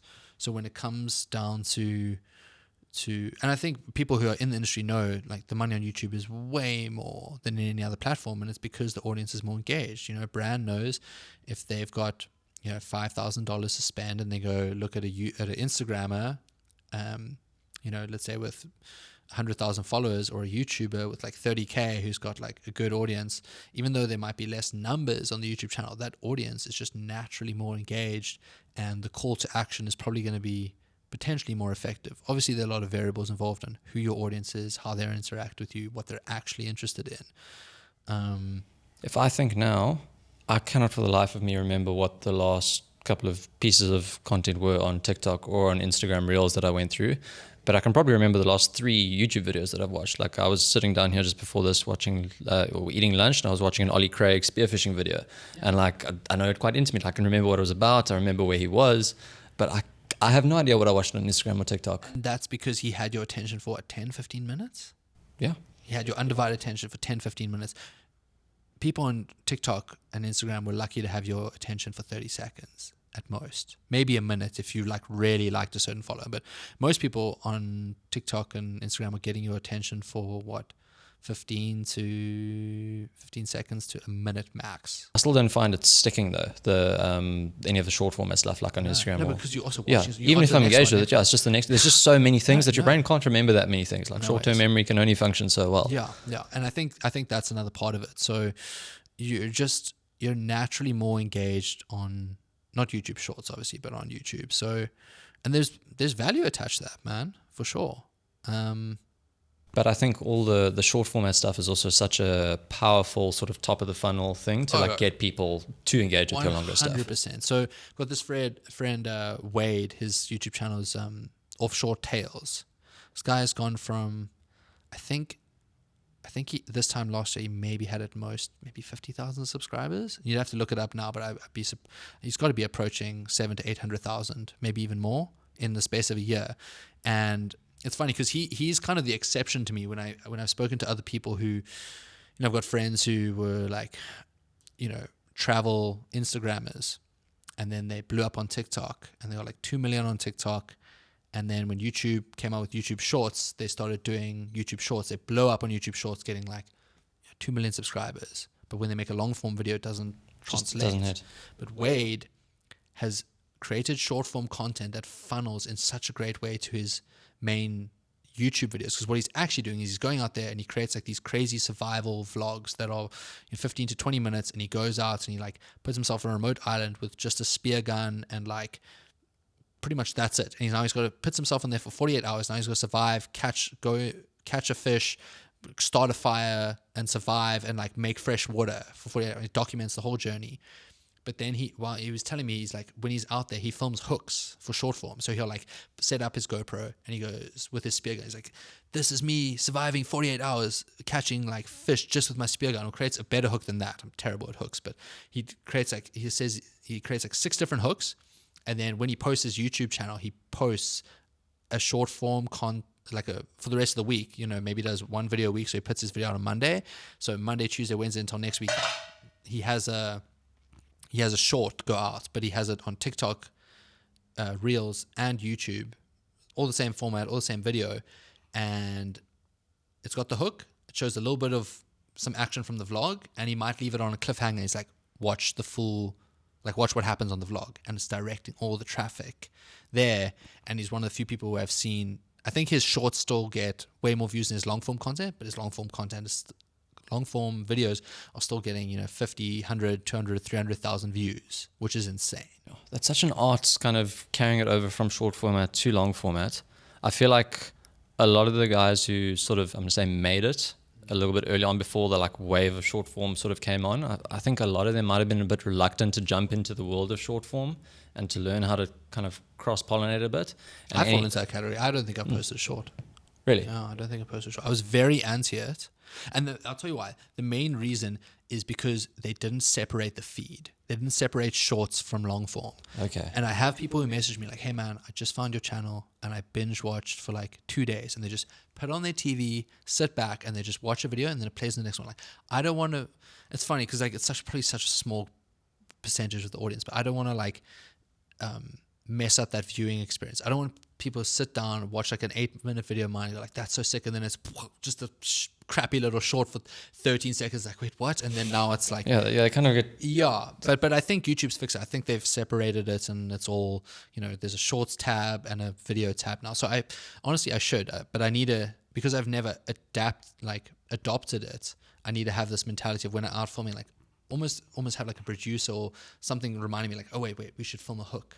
You need to get the things for the short format things too. So I'd love to do that, and it makes a lot of sense to do that. I think on the flip side of that, any of the creators that have, I'm going to say, exploded now super, super quickly just on short format stuff, like whether it be through TikTok or Reels or now YouTube Shorts, I feel like they've grown and done everything so quickly and been so good at telling really, really condensed stories super well, almost like a little, dash of drugs, that they haven't gone through the process of understanding how to actually tell a story and to keep people invested over a longer period of time. So when they try to do sort of long format, it's just short format times 10. No, and that also doesn't carry through. Yeah, no, I definitely agree with that. I mean, most of those, like I said, Wade is an outlier with what he's done. most people fall into that category of, I mean, that John Mark guy you had on the other week, I'm pretty sure, I haven't looked at his channel, but it sounds like his shorts blow up. I don't know, does he post long format? He's tried a couple. I don't think it's really exploded as much, but very much, he's, I think, putting in a lot of work to learn to tell that long format thing, but it's difficult. It's very difficult. But also, he's not known for that. You know, so it's like the same thing. People who blew up with long form, they're known for that. They're not for the shorts. The people that blow up for the shorts, they're known for the shorts. So if you can find a way to cross-pollinate, that's the dream. That's the winning formula for sure. I think the podcasts are really good at that. I'm sure Colin and Samir have done a good job with that. Podcasts are nice because you can get like an hour-long odd segment. You can break that down into smaller, still long format videos, but just like topic dependent. And then you've just got bucket loads of shorts and stuff that you can post. It's just about figuring out how to not overwhelm people with the same content all the time. I mean, you could literally shoot a podcast, and you could have a section of the podcast where like, hey, wait, let's just rage bait quickly and do some controversial things just to get click-through rates. A little trailer, yeah. Like you and I right now, we could just sit here and just like say something ridiculous, but leave it on a cliffhanger, and then make people think that I said something like ridiculous. Yeah. They could be hating on the comments on the short or on thing, and then they go watch a full video and they're like, oh wait, they just like that was just a rage bait segment.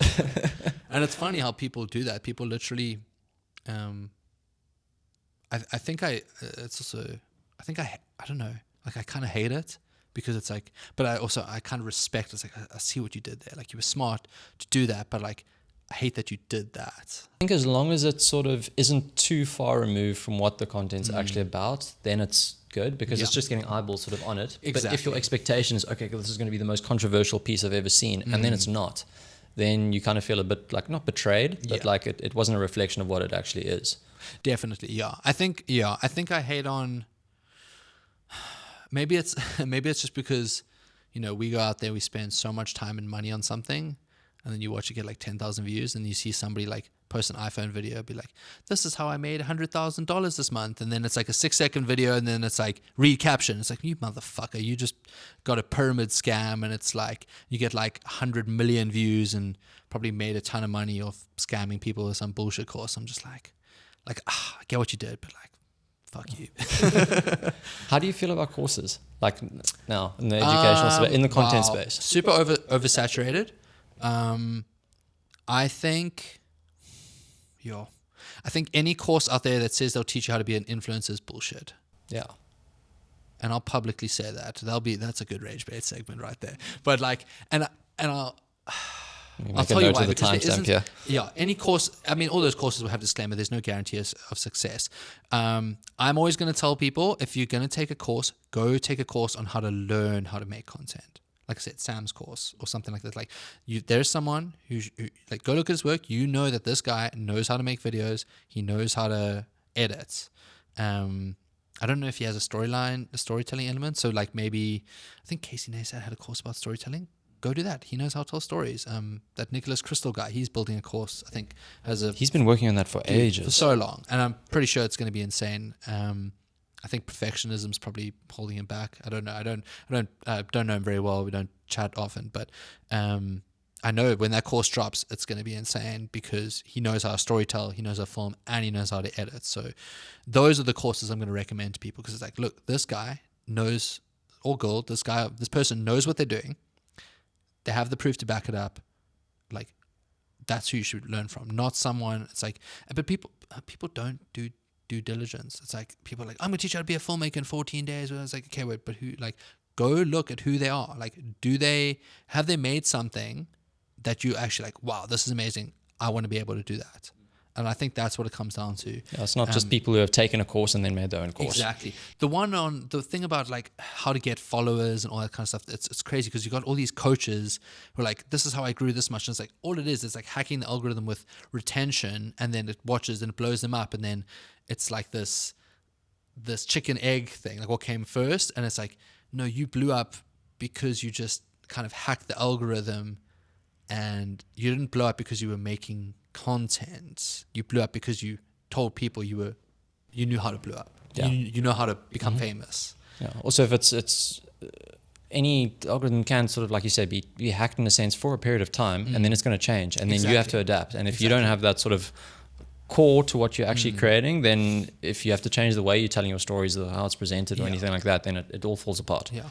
I think if you're gonna, I mean, courses are amazing. You can, like I said, I was listening to the John Mark podcast, and he says he takes courses to level up that. But he's a smart kid. He knows what he's doing. He's gonna go take courses from people that have the portfolio to back up what they're saying. And that's the thing. Do your research. If someone's selling a course, go look at what they've actually done. Because if they're telling you they're going to teach you how to do this, make sure they've done it. Because if they teach you, I'm going to teach you how I made a 7-figure business into, it's like, if their 7-figure business is the course, then it's all just bullshit. And that's what a lot of courses are, man. It's a lot of bullshit. And it's just this never ending cycle. But Ever happened to Ty Lopez? oh, dude, I think he's still making crazy money. Really? Yeah. I thought he disappeared. I got sucked into some, I don't know, the algorithm was feeding me these bullshit, like multi-level marketing course thing. What's it called? Master resale rights or something like this. It's As long as it's not Herbalife. yeah, it's worse. It's worse. No, it's like somebody looked at Herbalife and what are those other, the MLMs. Someone looked at this and goes like, what if we made it a digital product? Then it's like 100% profit. And like no refunds. No, like Herbalife and like New Skin. New Skin actually make good products. Like, yes, it's a multi-level marketing, but like they actually make like really good products. They're just overpriced and whatnot. But like if you're a consumer and you're like, actually, I really like their sun cream, like you can just go on their website, sign up as an affiliate, you get it for like 50% off, and like there you go, there's a sun cream sorted. You don't need to join the fucking multi-level marketing pyramid or whatever. Like you can just buy the product. I think you could probably do it for Herbalife. But this course, You're going to get so many DMs from them after this now. dude, probably. Tell me it's not a pyramid. Legally speaking, no, it's not. But yeah, the where were we going with this? Digital courses and everything online. I think there are definitely some amazing courses out there.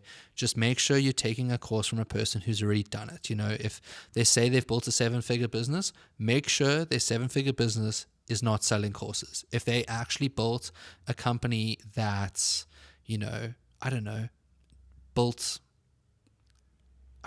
standing desks or epic furniture, or someone who's done something. Yeah, do the hard yards first and then tell they know what they're doing. They're a it. proper entrepreneur. Take their course, listen to them for sure. But if you're listening to someone who's, even if they're rich, even if they made a shit ton of money, but if they made a shit ton of money selling a course and telling how to be like, no, I'm sorry, I'm going to call out this bullshit. Good job on your marketing. Like, respect you for marketing, respect you on knowing how to sell yourself. But like, you didn't build a business, like you didn't make money off not selling education, like I should. And that's probably like my biggest regret is not building like a GoPro course. I probably could and still should to a certain degree. I just want to build up my audience and community again first, but I should make like a GoPro masterclass. I don't think I've ever seen something like that out There is one or two out there. My buddy Nick how- Bischetto, he did one, but he did an Italian because he knew that was a great audience and there's not much Italian,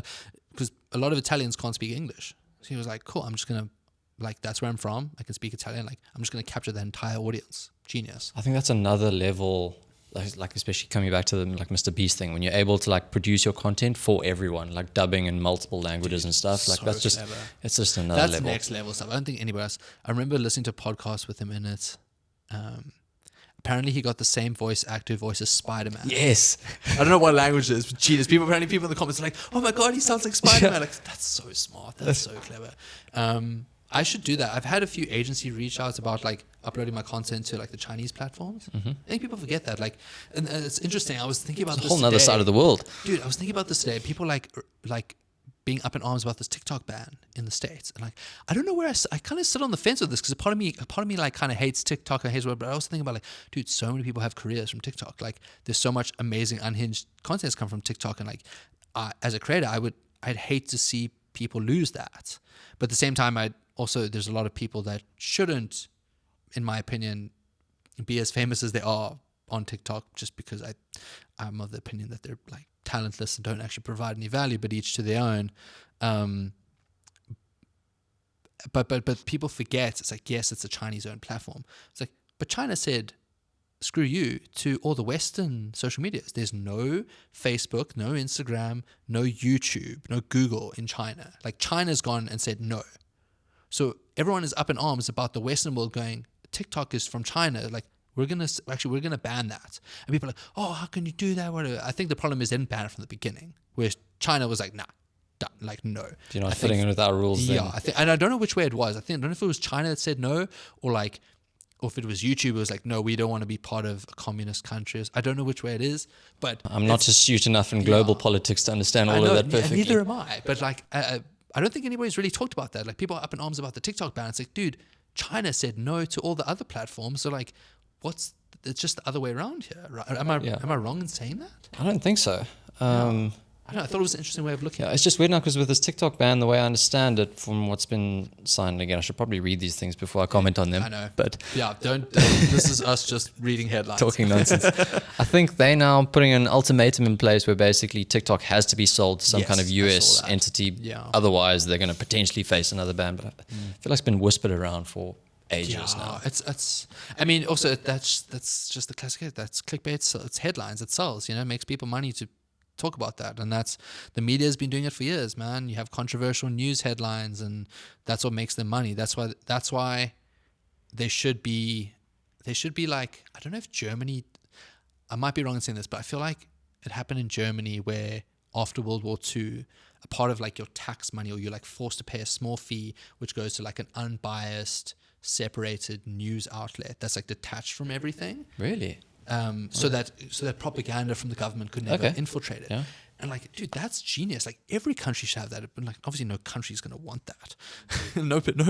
no politician's ever gonna want that. But imagine 1% of your tax went to funding a completely independent news company, right? So they don't ever have to worry about advertising, retention, anything. They just need to hire the best journalists to go out there and report stories with no hidden agenda. They don't need to worry about getting a brand deal from Pfizer or any company that's willing to pay them. Because you watch news channels, it's like, don't go anywhere, we'll be right back. Boom, ads. But imagine there's just no ads, paid for by citizens, 1%. And if you tune into this channel, like, these guys they don't have to sell anything. They just have to report.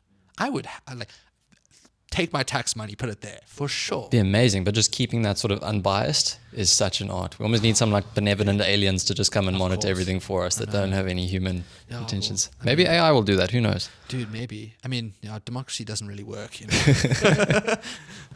It's crazy.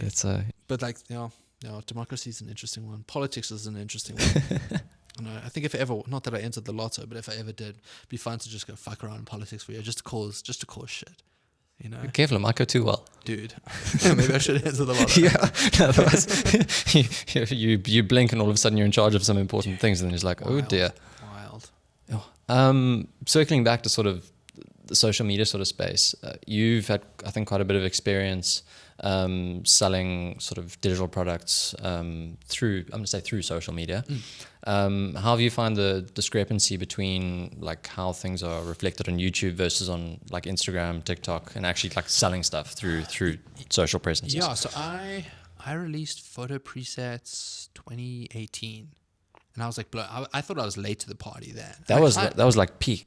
I would say it was like just, when was it? 2018. That would have been just before, maybe. Yeah, 2018. I feel like peak presets. Actually, no, it was pretty much peak. But like because I'd seen like other creative friends do it like a year before, I thought I was late. Meanwhile, it was kind of peak. Another regret: didn't know anything about like the way people spend money on ads to do that. I made tons of money. I never ran ads, but that's a whole nother world. But I remember created presets, and this was when Instagram engagement was good and high, and like there was actually, when Instagram still had good community. I feel like the community aspect on Instagram has died a bit. It seems like it's making a little bit of a comeback, but it's just, I don't know. People have spoken about this before. Like the community aspect of Instagram just doesn't seem to be where it was, like compared to back then. It's been confusing because it feels like Instagram is just continually trying to kick the ass of whatever other social media channel or platform has popped up. That they're just so focused on just dominating that. I think they worry about like them being threatened by someone. It's like, no, just carry on with what you're good at. Anyway, so I made presets and was blown away by the response on it.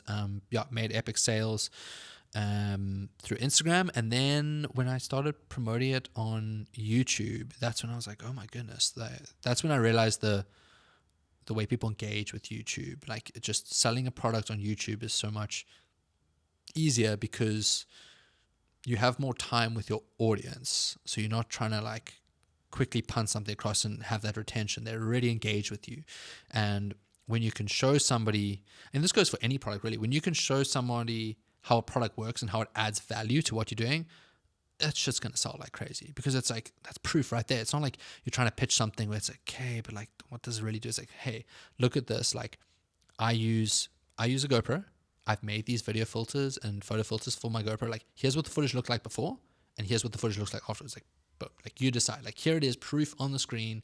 Like, this is what my filters do. And like, same thing for like an accessory. You know, you want to use like a dome port for your GoPro. It's like, cool. You can't take a split photo, you know, seeing under the surface of the water and above with a GoPro on its own. And like, if you film with a GoPro underwater, like, the stabilization doesn't work as well compared to as if you have a dome on it. And like, you can prove to people with video side-by-side footage and like, hey, this is why you need this product, because like, look at what happens when you don't have it, look what happens when you do have it. People are like, oh my god, like, this is a real person, it's not a brand, it's a real person using the product, showing what it does, getting results. It's like, of course I'm going to buy this. And that's like the most honest form of advertising I think you could ever have, because it's showing the value it's actually adding to having this product.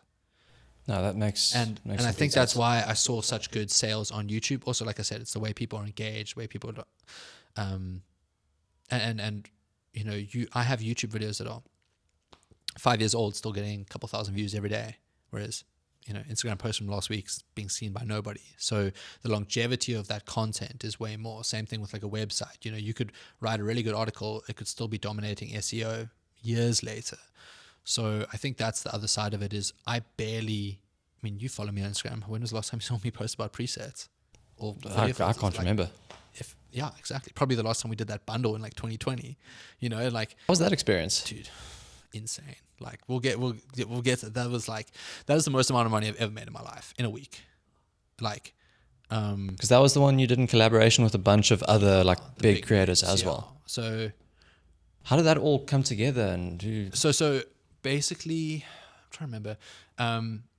Bundles were like popping off end of 2019, early 2020, and some of the big travel Instagrammers had done it, and then people caught on like, wait, this is insane. I think it was like before video really took off on Instagram, so it was still very much about like how your feed sort of looked, and it was so difficult. There were no real tools in place to get anywhere close to that. So so Reels had like just come up, but they weren't like a thing. Yeah.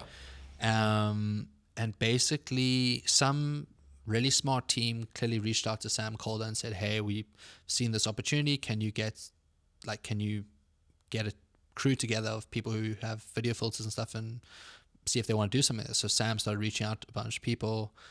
He hit me up. I hadn't actually released my video filters to the public.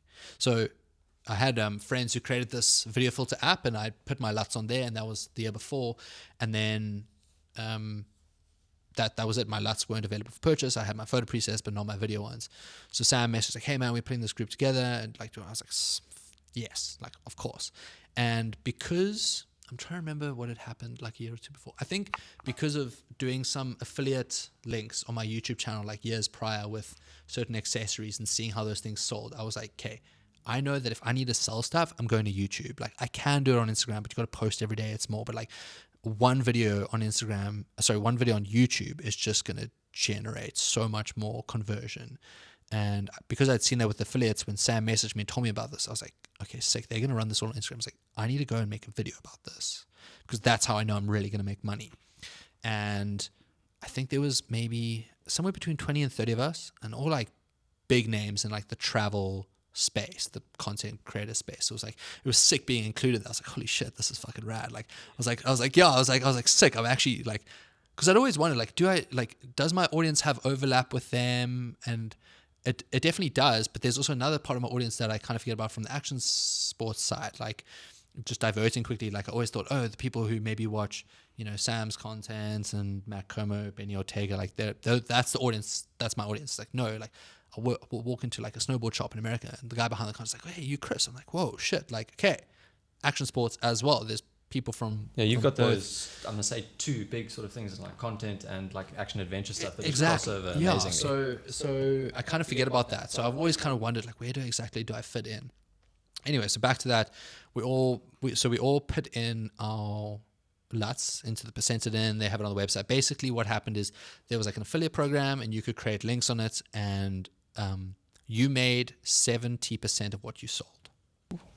And 30% went to the team that put it all together. Okay. And then I think like 5% of that got split evenly amongst everyone. Like a small portion got split evenly. I was wondering about that. I don't know how the distribution went between like so many big creators. Yeah, so we all got added on a Telegram group and were discussing things. And then they were like, because people had seen other bundles go down, they were like, hey, these were the like fuck ups in the other bundles. Like you can't run your own giveaway. Because like people did this preset bundle in like, I think this happened, we did this in like April, and somebody did one in January, and then like the people hosting it did like, oh, if you buy from our link, we're giving away a trip to Bali, and everyone else in the bundle was like, what the fuck? Like, yeah, obviously they're gonna go to your link, obviously, you know. So it was interesting, the negotiations that, well, not negotiations, but like people talk about like, okay, no one can run a giveaway. We're gonna run giveaways, but it's like it's run by the bundle, so everyone could talk about the giveaway, and what was the other thing? It was like 70% of what you sold. And the other thing was like it went off last click, not first click, which I think was very good. So it's like because we knew everybody was going to have not a decent amount of overlap of audience. It's like if you posted about it and somebody saw it, but then like I posted about it later, and like I'm the one who actually convinced them, like they convince them to buy. Like technically I influenced the sale. Like you might have been the first point of contact and they saw it like, oh, that's interesting, but then when they saw it by me and they go like, oh wait, hold on, like now I actually want to buy this, because this was at the stage where I think like Facebook ads could probably track like where the first click came, and then cookies would sort of retain kind of pre that. Yeah, so they'd really be able to know exactly yes. where everyone came Yes, from and yes. how they went about the sales process. So originally they in the group they said, oh, we're gonna go off first click, and then like some guy who really knew, she's like, no, you can't, you have to go off last click, because like, you know, someone with the biggest audience could post it, everybody clicks on the links, check it out, doesn't buy it, we influence the sale a few days later, and the other person gets the money. And yeah, so I saw this, and my approach to at least the it was called the LUT bundle was, okay, I've never released my LUTs, so that's the big story I'm telling. It's like I'm now putting my LUTs on, but I like to think I was pretty smart in going really take advantage of the collaboration opportunity here, because there's so many big names in the field. So I was like, I'm going to talk about my LUTs and how they work on my GoPro footage, but I'm also going to talk about like Sam Calder's LUTs, Nolan Amira's LUTs, Benny Ortega, like all these other creators that I enjoy. I was like, hey, like, yes, you get my stuff, but like there's so many other sick creators. I just selected a bunch of ones. Like, oh, this person made LUTs for underwater. Let's check how they look on some underwater footage. Boom, this is before and afters. So I like did a whole breakdown of some of what's in the pack. I'm like, guys, mine aren't even available. Some of these creators don't even have them publicly for sale. You have 1 week to buy them. It's $100. Like, this is a no-brainer. And also, it's COVID. You're stuck at home. What else are you going to do? Have some fun color grading. $100.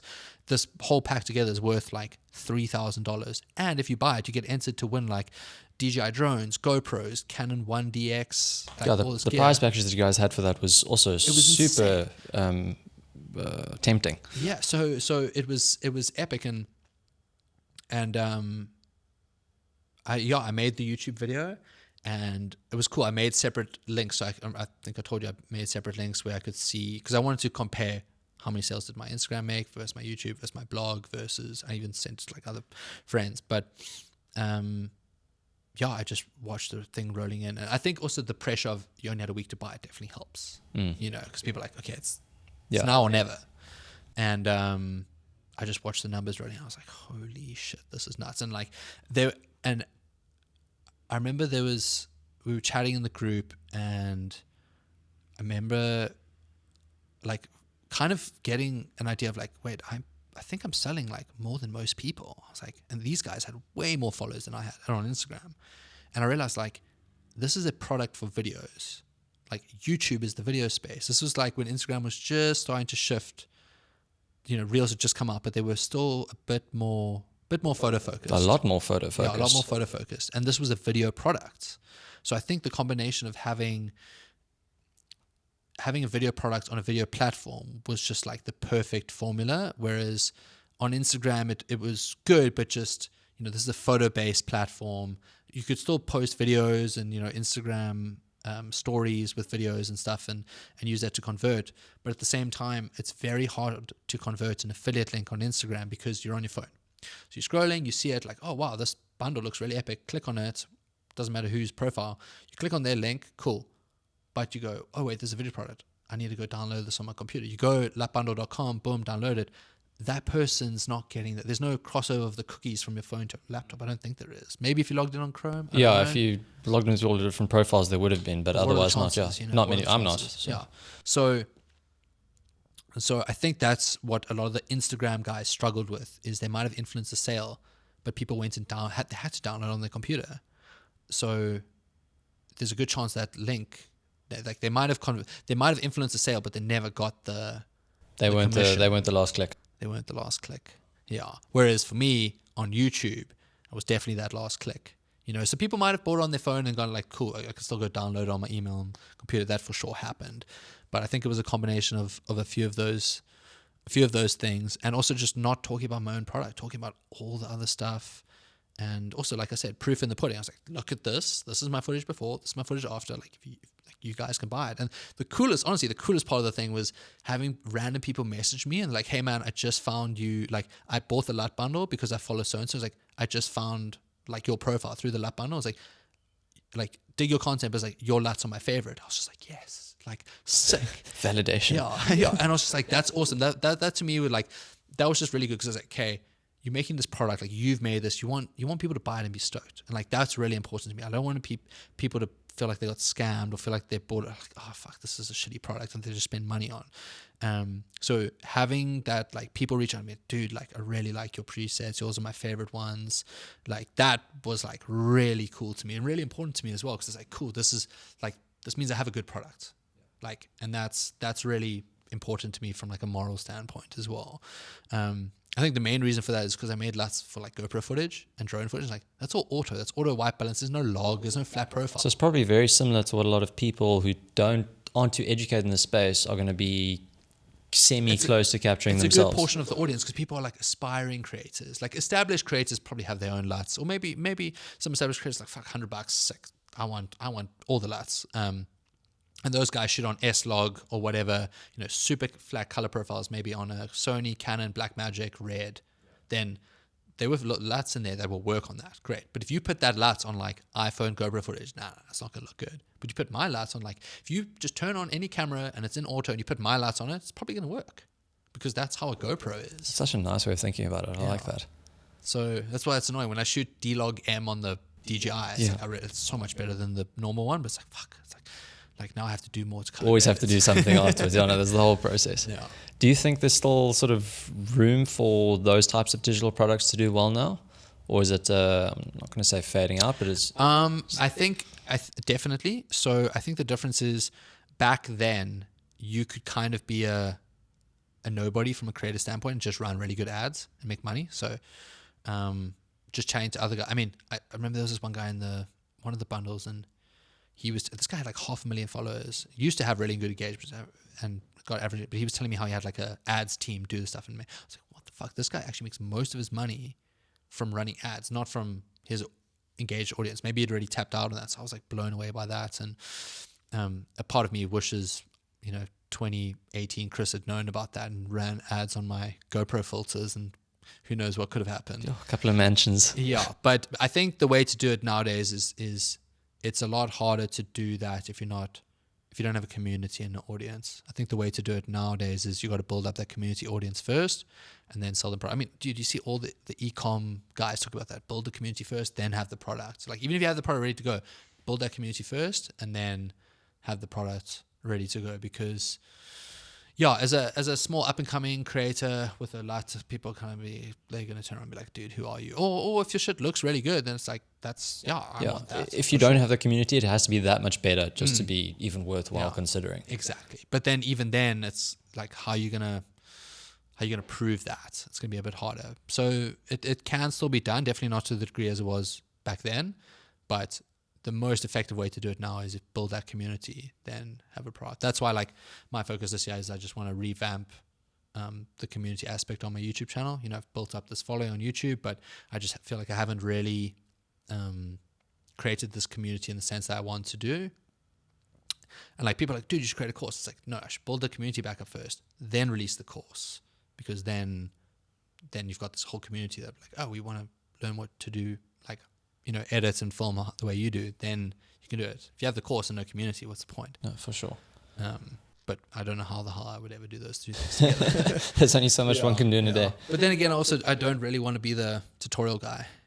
I don't like I don't like making tutorial style videos. I can do them. I just do not like doing them.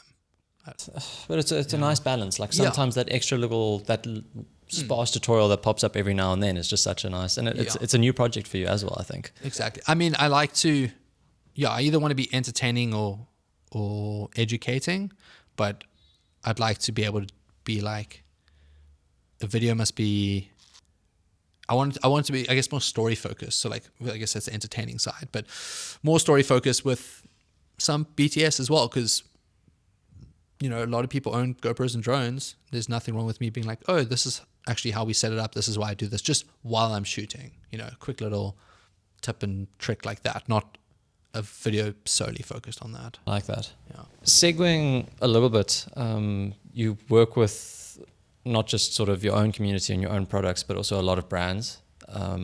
How do you typically find those interactions like sort of take place? Like where are they finding you, or are you finding them? So this is a interesting one, and I'm a terrible person to ask how to get brand deals, because most of the time they approach me, which is that's the best position, man. That's always puts you in the power seat. If somebody approaches you, you have the power for sure. Like, it's so much harder to approach someone. I mean, people could do it, and some people do a bloody good job of it, but it's harder to approach someone and be like, hey man, you should work with me, and this is why you should pay me this much. It's easier where somebody comes to you like, hey, we really want to work with you, like, what are your rates? And you're like, this, your value's already kind of been qualified to them because they've reached out to you. Yeah, and I'd love to pick up my skill of pitching myself and approach brands that I would like to work with. I'm just very lucky that I'm in a position now where I've got enough people approaching and work coming in where I don't really need to be doing that. But yeah, most of them are finding me. It's honestly a combination of YouTube and Instagram. I'd say probably more through YouTube, and I haven't really been posting that much on Instagram over the last year, so probably that's why it's more from YouTube. Are they sliding into the DMs, or is it like an official email and very formally most worded?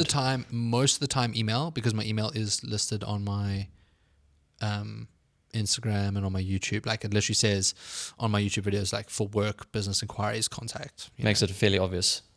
Literally. Point a route that they should take. I've had the odd brand or two reach out on DMs, and then it's usually them just asking for a contact point or email or something, which is kind of weird because it just shows you how ineffective the email button is on profiles sometimes, I guess, which is a bit weird. It's not like it's hidden. No, yeah. I think people just do forget about it though. Mostly through that. I get a bunch of emails. There's a lot of scam emails, which is really weird. So I'd love to, like, I think I've replied to one or two and then they just never reply, but I'm just like, I want to work out, like, dude, what is the scam? Scam emails, like legit looking companies from people that are misrepresenting them, or just like absurd things? No, like someone would be like, hey, we're so-and-so, we're manager of, Red Bull, whatever. It looks pretty official, but then I just look at the email tag and I'm like, nah, that doesn't really add up. Or it's like from a weird agency that's like just seems scared. It just doesn't. I don't know. I think I've been in the game long enough that I can just pick up like, this just doesn't look legit enough. And then if it does, I might reply to it. But like, if there's two red flags, like if the email is whack, I'm not replying. And if it's worded badly, then I'm not replying. Yeah, no. Brands also have to represent themselves professionally if they expect you to work with you. Yeah. The funniest thing is, like, one of my biggest paychecks ever came from like a casual DM from someone who worked for the company, and then it went to email and like a call or whatever. But I was just like, it just came from a casual DM from an employee. I was just like, wait, it started like that, and this is like the biggest like job I've ever had. So yeah, being approached is definitely the way to go. If you can, obviously it's way harder and less likely. I'm a terrible example of like how to get brand deals to the everyday creator, I guess. What do you think are some important things to watch out for as a creator, especially those who have sort of just come up and The scams. obviously the scams. So But when it's a legit company and a legit looking offer and stuff, what are the important things that creators just might not be aware of actually being important down the road? I think the most important thing, especially like I guess like I said, my sort of transition of being a creator versus also now, you know, like becoming an influencer in inverted commas, but when you get a contract that's that you can just see as like influencer based, read through it and just like the first thing I go to is the content rights. So like if people are doing a campaign, it's an influencer based campaign, you know that maybe you find out who else is part of the campaign and they're, you know, all they do is random selfies and stuff on the iPhone, minimal production value, but they have good influence and whatnot. Like the company's not going to run that as an ad on billboards, magazines, TV, all that kind of stuff. But if you have high production level and you spend a lot of money on your content, don't give away your rights to the content for that company to then, you know, they're paying you for the content like as a influencer campaign, but then don't let them just get the content for free to now run as ads to make them even more money, because that's something you should charge for. So that's the first thing that I think that's the thing that kind of makes me that sort of hybrid creator, is I'm like the two birds, one stone, like I said earlier. And if you know that you fall into that category, even if you are just an influencer, just check on that stuff, because most of the time it's an agency handling it and they don't think they're going to use it as an ad or whatever. And it can be a whole nother bonus revenue stream for you. You know, if you back your content, you go, wait, I'm going to create something epic, and like the company could totally run this as ads, use it for whatever. Try remove the content rights, or if they still want it, then like make sure it's added as a separate thing that you're billing them for, especially if you feel like the rate's under. Like if you're getting paid way more than you ever would have quoted and they're getting content rights, I mean, you can still try your luck, but and they've put the content rights in, then cool. Or if they're paying you a really good amount of money and you don't actually want to give content rights regardless of how much they pay, then say that. I think that's a very important thing to focus on. I think a lot of people, especially when starting out, you don't know any better and you don't know to look for that. Nice little upsell that you can sort of add layered on and Definitely. on and on. Yeah. I've noticed across all your videos that you tend to sort of create, they like very logistically challenging, I think. Like you're always traveling to crazy places, doing epic things, and I don't imagine it's the simplest thing to organize. No, definitely not. I mean, I've always been a kind of it varies a lot. My projects, you know, some of the stuff is just kind of winging it. Some of the stuff is fully planned. Some of the stuff is semi-planned. You know, it really comes down to the project, the concept. So it varies. It varies a lot. I enjoy the unscripted stuff to a certain degree because it's kind of fun, and I try to keep that mindset. Even when I do have a script, I keep the mindset pretty open, because there's 99% of the time there's always something that happens you never expected and it's epic. True. It's like, shit, okay, now we have to add this to the story. So I guess if you're trying to force something as well, sometimes it doesn't quite come off. Exactly. And you could have this epic concept and then you go execute and Mother Nature says, no, like we're not giving you that weather, we're not giving you what you wanted. You've got to be able to pivot. Or if you're lucky and you have the time, you could restructure it, and maybe a shoot is very specific where if it's YouTube based and it's more influence based, and there's more deadlines. But if it's a content production and they want tropical content, sunny, and you're getting clouds, and you go like, hey guys, like you send them, like I had a campaign last year for a water company, and they had like 5 creators in South Africa, one for music, one for something. I was the fun in the sun person that they chose, and they reached out to me in like February, and I was overseas. I was like too busy, and I was like, cool, like get my rates, and never heard from them. I was like, I'm not following up on this. I got too much other stuff to take care of. They hit me up back in like April, like, oh yeah, or May even, April, May. Anyway, and they're like, oh yeah, it's on, and we need it by the end of the month, and like, and I was like, guys, like and winter came early last year. And I sent them the weather forecast. I was like, guys, this is the forecast for the next 2 weeks. Or like, this is the previous 2 weeks, was just like rainy and overcast. And like, sent them the next like 3 weeks. It was torrential last winter. And this is like April, May. It's not full winter. This might even mean April. And like, I sent them the forecast. I was like, guys, like this is the forecast for like the next 3 weeks. There's 2 days of sun. One is on a Saturday, and I have like one of my best friend's weddings, so like that's off the table. And then there's this. and like we need like more days to shoot this. And I just pulled some like archived content. They don't know that it's not shot in Cape Town. And then we shot so much stuff like all in one day. We went to Atlantis Dunes, like Height Cliff Corner, went to like Clifton, Camps Bay Beach. What else did we do? Maybe the water slides in Musenberg. It was nuts one day. Pulled off a bunch of content. I think I filmed like the intro in Bali. It didn't really matter. Had it all ready to go by like the 1st of June. And then I kind of told them like, guys, I don't think there's really a good idea to release this like Fun in the Sun campaign like going into winter. I told them that, and then like come 1st of June, they're like, oh yeah, like we spoke to the client, they're gonna shelve this until November. I was just like, great, just went through all that effort to get. I was like, cool, well at least it's in the bank ready to go when November comes around. That's fine. I'm getting paid regardless. But I was like, it's kind of annoying that I went through all that. Like, and you have to rush like crazy just to try to get stress stuff to make that happen, you know. And then because this is a shoot that you're happening, like it then dominoes effects with everything else, because now you got other jobs and you're like balancing. It's like, okay, I need to manage this so that when there is sun, I can go shoot this one, like drop everything else, go do it. So like that definitely becomes stressful for sure. I didn't actually think about factoring in like weather conditions to all the stuff that you do, because it's so important. Like Dude, weather is so big with my type of stuff. Like the way it can mess me around, and just I've had to change shoots, adapt shoots, cancel shoots just because of weather. I mean, surfing's got to be one of the hardest, because like you can have waves and rain and shitty clouds, and then you can have blue skies and no waves. So you got to get both of them right at the same time. Both of them right. It's so hard to do that.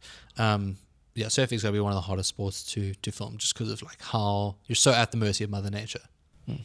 How do you go about filming the actual sort of surf content? What's I'm not going to say made it easier, but like if I just get in the water now and try to film surf stuff, I'm going to mess it up tremendously. I mean, the fact that I know how to surf, like if you can do the sport, you're going to do a good job of filming it most of the time.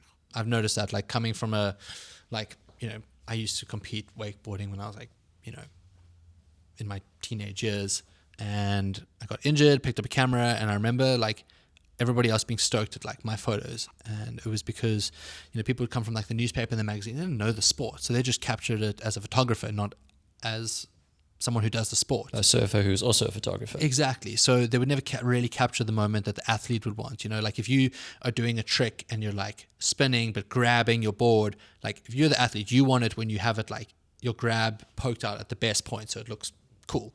Whereas they would capture like the shitty part of the trick, and like that's on the front page of the newspaper. You're like, fuck, why that? Whereas as someone who does the sport, like this is a good photo because of this, this, and this. And I think that definitely makes a difference. Also, I mean, for surfing in particular, like having wave knowledge is a big thing. You got to know how the wave's going to break, what it's going to do, what the surf is going to do on it. Definitely makes a difference. I mean, I find the FPV pilots have adapted very well. Like I know guys who've captured amazing surf shots that I don't think could even paddle on a surfboard, but they're just insane FPV pilots. And I guess the one guy films like snow skiing, and he's really good at that. But he got probably one of the craziest surf shots I've ever seen. But the wave was, again, it's a bit more predictable. It wasn't like a shore break. Like it was a reef break, so you knew the wave was going to kind of break a certain way every time. But for me, I love shooting surfing because most of the time I'm just throw a GoPro on the athlete and I get to surf, and I kind of babysit them a bit in the water. And the only time I'm not in the water surfing is when I'm flying the drone. When the drone batteries are dead, I'm in the water having some fun. Epic. And I guess if you understand it intimately and understand, like you said, know where the waves are, when you know when the person's actually going to start doing everything, then it's just a natural sort of progression of that. No, exactly. Yeah. I found not similar, but did a campaign with Speedo South Africa, and I've got a bit of a swimming background. Nice. And obviously now we're working with a couple of guys who obviously know how to swim properly, but purely understanding, knowing where to position yourself in the pool, knowing that you can hold your breath for a minute and a half under the water while they do some laps and stuff, which is challenging in itself, and then understanding how the movements and everything is going to be, it makes it so much easier. Whereas if you didn't have that knowledge, I imagine it's just you don't really know where to start. No, it's true from the swimmer's perspective. It's funny because I've shot for Arena a few times. Great client, great brand. I shot, Calvin Justice? Yes. I think he put me in contact with them, but I shot there. It's so funny. This was like in 2017. They reached out. I was like, swim my brand. I was like, I'm really interested in that. I sent them a quote where it's like, you send them a quote because you don't really want to do the job. So, it's like, it's like a good amount of money. And they didn't even flinch. They're like, okay, cool. I was like, what? You're like, damn, but they reached out like, hey, Chris, we want some like fun Maybe I shouldn't be saying this publicly. You could bleep it doesn't. No, they won't watch us, Rena won't watch us, hopefully. But but I got paid what I was like. Actually, it was a good deal now that I think about it, because the way they approached me, like, hey Chris, we just want some fun little GoPro videos on this production that we're doing. So I rocked up thinking like there's gonna be like this big film team there, photography team, they're shooting the catalog, shooting like we were shooting the 2019 range or 2018 range in 2017, like a whole year in advance. Like, shit, this is like, okay, so when brands are doing things like a year in advance that they organize. So I was like, oh, I'm just going to be the little kid running around like in between capturing some fun little GoPro shots for social, whatever. Rock up there, like, no, I am the video guy. I am the video. I'm like, what? Like, I'm the only person there to do video. Like, and I wasn't the first priority. The first priority was photos. Like, they had a proper photo team, makeup, like, there I was just running around with the GoPro getting film stuff. And like, it was funny because they have like actual athletes and then they have models, but then they also try to hire models who know how to swim. But then there was someone it's kind of a fine balance. Yeah. But it's funny because I'd like shoot it, and then I remember like chatting to Calvin. It's like, oh fuck, I hate when they hire like people who don't actually know how to swim. It's like, look at this, like you guys as the swimmers, you watch this, like, oh, that's a shitty technique. That's crap. Like for me, like I swam competitively till I was like 13. I don't know shit about technique, but like I know what looks good for video. So like when I'm filming this, like I don't know the guy has bad technique, but like anyone you guys with intimate knowledge will pick it out instantly. But at the same time, I also think about it, it's the same thing, goes back down to the same. It's like, what percentage of their customers are you guys? You know, like it's mostly people that are like, I don't think it's like, it might be compared to swimmers, but not to like that high level degree. Even if it is competitive swimmers are such a small range of the total sort of customer base that it's negligible. Exactly. So that's the other thing I think a lot of brands, this is almost when you're like too in your own niche for your own good type thing, where I like see, I don't know, maybe like a surf brand or something like this. Like, oh, we've got to get like this. It's like, no, you don't, dude. Like the people buying your wetsuits are like beginners or like intermediate surfers. You can't be only for the purists all the time. Yeah, like sell the lifestyle. You know, like sell the lifestyle.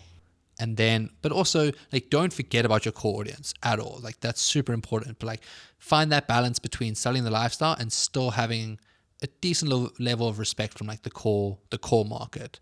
But at the end of the day, like if your core market, I say it with this call, but like if the core market leaves, it might not break your business, but it could affect your goodwill to a certain degree. You know, it depends how big you are as a company as well. So like, because at the end of the day, you get these companies that have a core audience, like, but that might only make up, 0.01% of the company, where like financially it doesn't really matter, which is a weird, but yeah, there's so many different ways to look at that. But I don't know, I see that with certain things of just, it's like yes, you can do that and cater to the core audience, but it's going to be so unrelatable to 99% of everyone else. No, that's super true. When you're filming all your different videos and then the campaigns that you sort of plan out, I notice you obviously get a lot of different people involved, often to either feature in the content or help you out with the content. And as you mentioned, weather can sometimes be particular, and sometimes you got to hike somewhere really early to get there. And obviously there's only certain moments that you can actually capture, and you kind of have to push to make sure that you're ready in those sort of moments. Is it difficult getting the team around you or people that might view it as more like holiday activities, so to speak, to take it as seriously and to like put in that full commitment?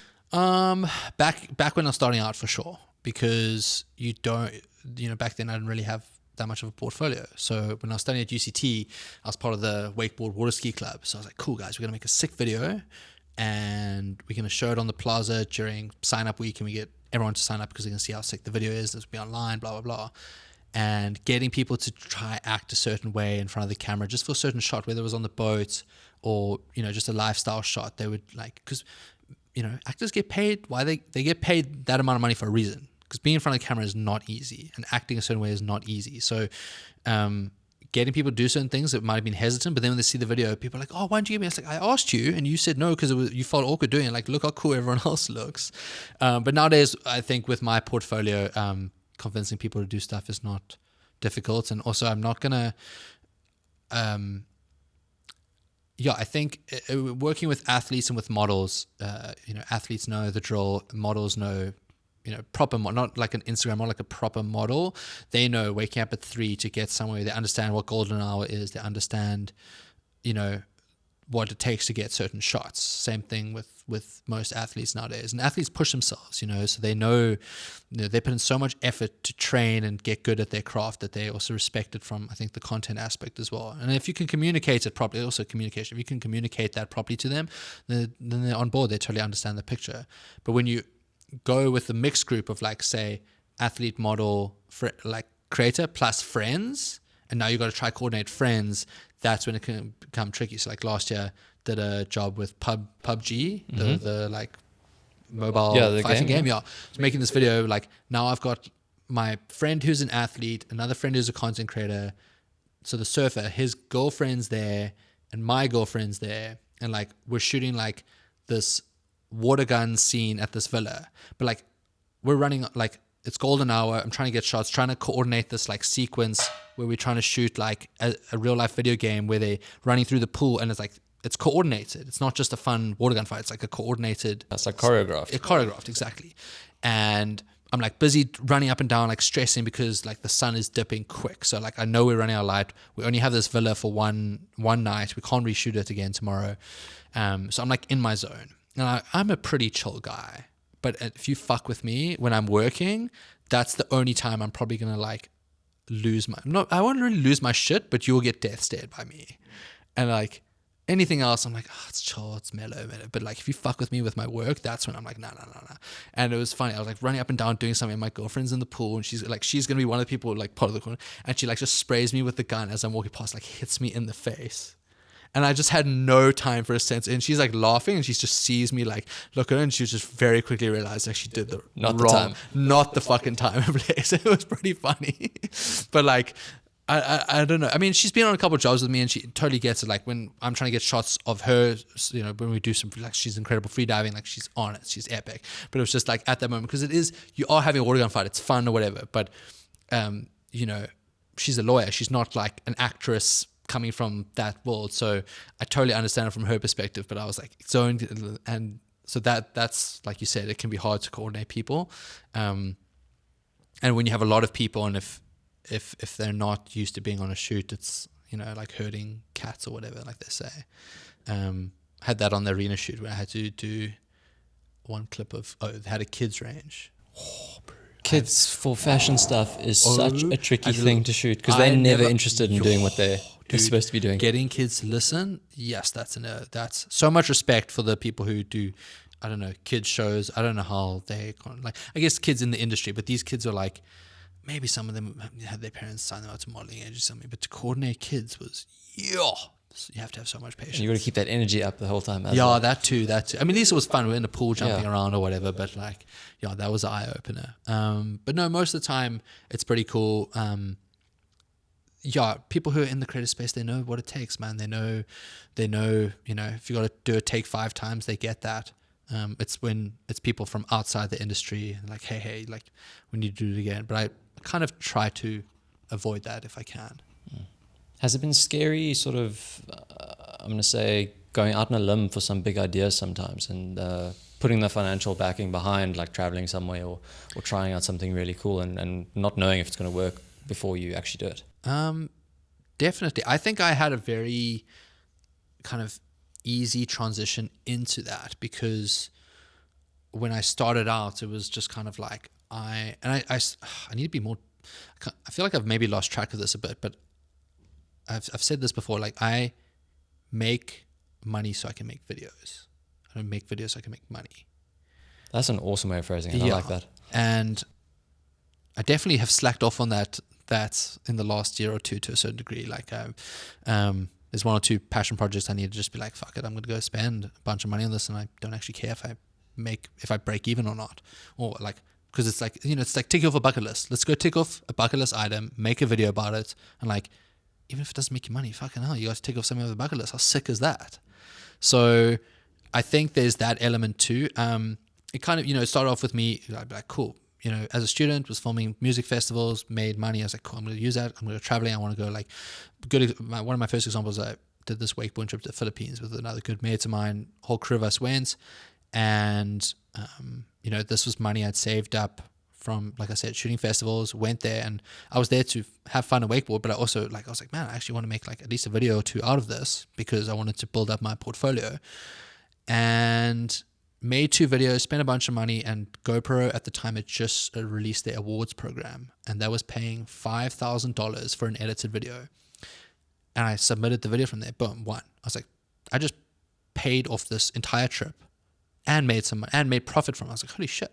So I was like, well, fuck, if I can do it once, why can't I do it again? And like self-funded more trips. And so every time I self-funded a trip, it would somehow indirectly pay off. And because I saw that happen 2 or 3 times, I'm like, well, if I've done it before, like, why wouldn't it just keep happening again? Like, trusting the process. And then obviously it got to the point where I had enough clients coming in and whatever that now it's like, even if it's self-funded, it won't be, because I know someone will contact me or some opportunity will come up and I'll be like, cool, I'm going to integrate it into this project. So, and I think now you're also at a stage where, like, even if it's not a company backing it, you've also got your own sort of network of either companies or like products and stuff that also kind of justify that beyond just the enjoyment of what you actually. Exactly. I feel like there's enough company. Even if someone has approached me, I've got enough people that I've worked with where I feel like if I have a cool concept and something aligns, where I'll be like, wait, like, let me hit up ASUS. It's like, this is a sick project. Like, let's see if they want to get involved. Like, I feel like I could pitch the project to them where they're like, this is sick. How much is it going to cost? Okay, like, cool. Maybe we can't give the full amount because it's like a super expensive project, but like we're cool to contribute this amount, and then I might negotiate, be like, okay, if you can't do the full amount, are you guys cool with me like maybe getting the other part funded by like GoPro? And if GoPro are cool with having, there's no conflict of interest there. So having that approach, that doesn't happen very often. The only time I feel like that happens is if like a tourism board or hotel company reaches out and they're like, hey, if you want to come here, we'll host you. We won't pay you, but maybe the obligations will be minimal where I don't have to actually like make much for them, maybe just a couple of Instagram stories or something. Because if I ever make something, I kind of look at it and go like, okay, like if I don't really want to go there, then it's almost like work. Like it's nothing. There's no free holiday, all this free hotel stuff. It's bullshit. It's like there's an expectation. But if it's like such a sick hotel experience that like you're ticking off a bucket list thing, and say the hotel value trip or whatever is worth $15,000 and you would only charge 10 for it, yes, take that. But if it's something that is, also, let's say again, worth 15 grand, but you would charge 30 for that, then it's like, no, then it's a mediocre deal. Then you want to pitch them like, hey guys, can I bring on a brand because I've got bills to pay, and like the stuff I would be giving you, I would normally charge this, and you're only paying me this, or it's only, the value, I'm only getting a value worth something that's lower. And when they see you communicate that properly, and they go like, they'll either be like, oh, actually, wait, we can afford to pay you, or they'll be like, oh, wait, that's cool if you bring in a brand of your own sponsorship, like that's fine. So, or if you have your own products and you back the sales that you can make on your own products, and you can just endorse it yourself. And a lot of YouTubers are doing that these days. Maybe they're a bit controversial, they're not brand friendly, and they're just like, fuck it, I'm going to make my own brand and sell my own stuff to my audience. And I think audiences get stoked on that. They're like, sick, this is a product that the person I like has made, and I think it's cool, and I want to support them, keep watching this content for free. So they buy the merch or whatever they're selling. And that's being able to bring in so many brands into all the projects that you want to do is also such a testament to all the work that you've already put out, and brands, knowing what they can sort of expect from you, but also you proving time and time again that you're actually bringing proper value to them. Yeah. And like I said, it's all, the portfolio is everything, man. Proof in the pudding. The more it goes along, the easier it gets. It's all exponential. It's like once you've done something and it's done really well, then it's like, well, look what I've already done. And then brands are like, oh, sick, let's go do it again, or let's try to do it again. I mean, I've even had negotiations happen, and this was quite a while ago, but I had, which brand was it? Anyway, had a brand approach me and they're like, hey, we want 4 videos, and they gave me an amount, and it was like, it was all right, but it was nothing great. I was like, oh, this is okay. It's like it's an average deal. And then I was like, hey, what if I get like, can we make it like incentive based? If I get X number of views, can you like increase the budget? And they're like, hey, if you get over 500,000 views collectively on all 4 videos, we'll double it. I was like, sick. So I was like, at that time, I knew like tropical content was popping off. I was like, sick. I'm going straight to Bali, and I'm just branding. Like, this is one of my videos from Bali is going to boom, the video got like 2 million views, carried it. Or I didn't even, other videos could have got 0 views. I still got paid double, you know, just because I backed my knowledge and ability to know that those videos were popping off at the time. It's not really the case anymore. It's so saturated. But yeah, and the portfolio is, like I said, portfolio is just everything. If you've got, if you've proved certain things, and if you keep doing more and more and more of those, it just becomes easier to pitch, easier to get brand deals. And for those who, I'm going to say, unproven, who've been following along sort of your journey, and I'm not going to say want to emulate, but at least want to start their own sort of creative journey. If you had to be taken back 15 years and brought right here to this sort of moment with, I'm going to say, a basic camera and a dream, where would you sort of start? Where would you direct your focus towards? I would still say YouTube, just because of it is the hardest, but I would take that funnel approach of, like what I said Wade was doing.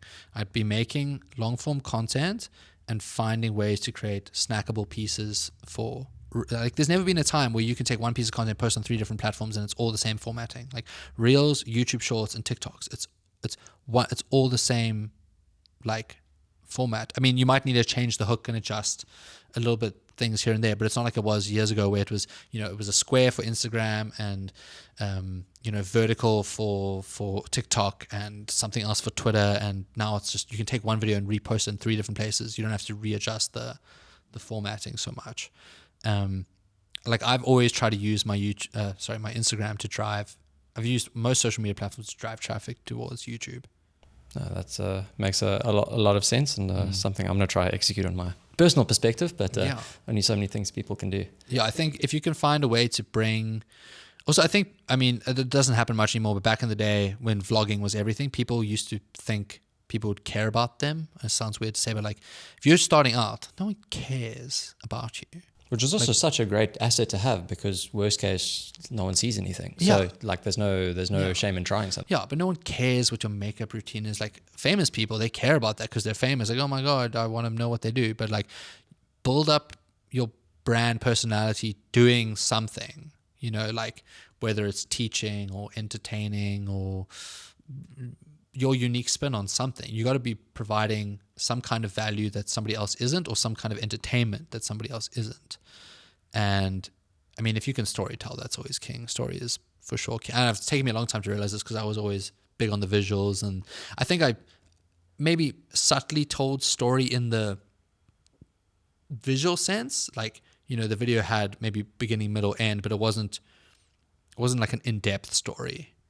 And then I did that one day and the video blew up. I was like, holy shit, like in-depth, like proper stories go a long way, for sure, when they're told properly. Absolutely. And I think that being said, I think that's the perfect spot to sort of leave it, because your story in itself is so inspiring. And like I said, you inspire me day in, day out, and I'm sure thousands and thousands of other people across the work as well. So thanks you so much for sharing stuff with me and joining me here today. Thanks for the kind words, dude. This has been fun. Good chat. Thank you, everyone. Chris will be linked all down in the descriptions and all of those different things. And I never know how to end these things, so I'm assuming it's just going to fade nicely. You.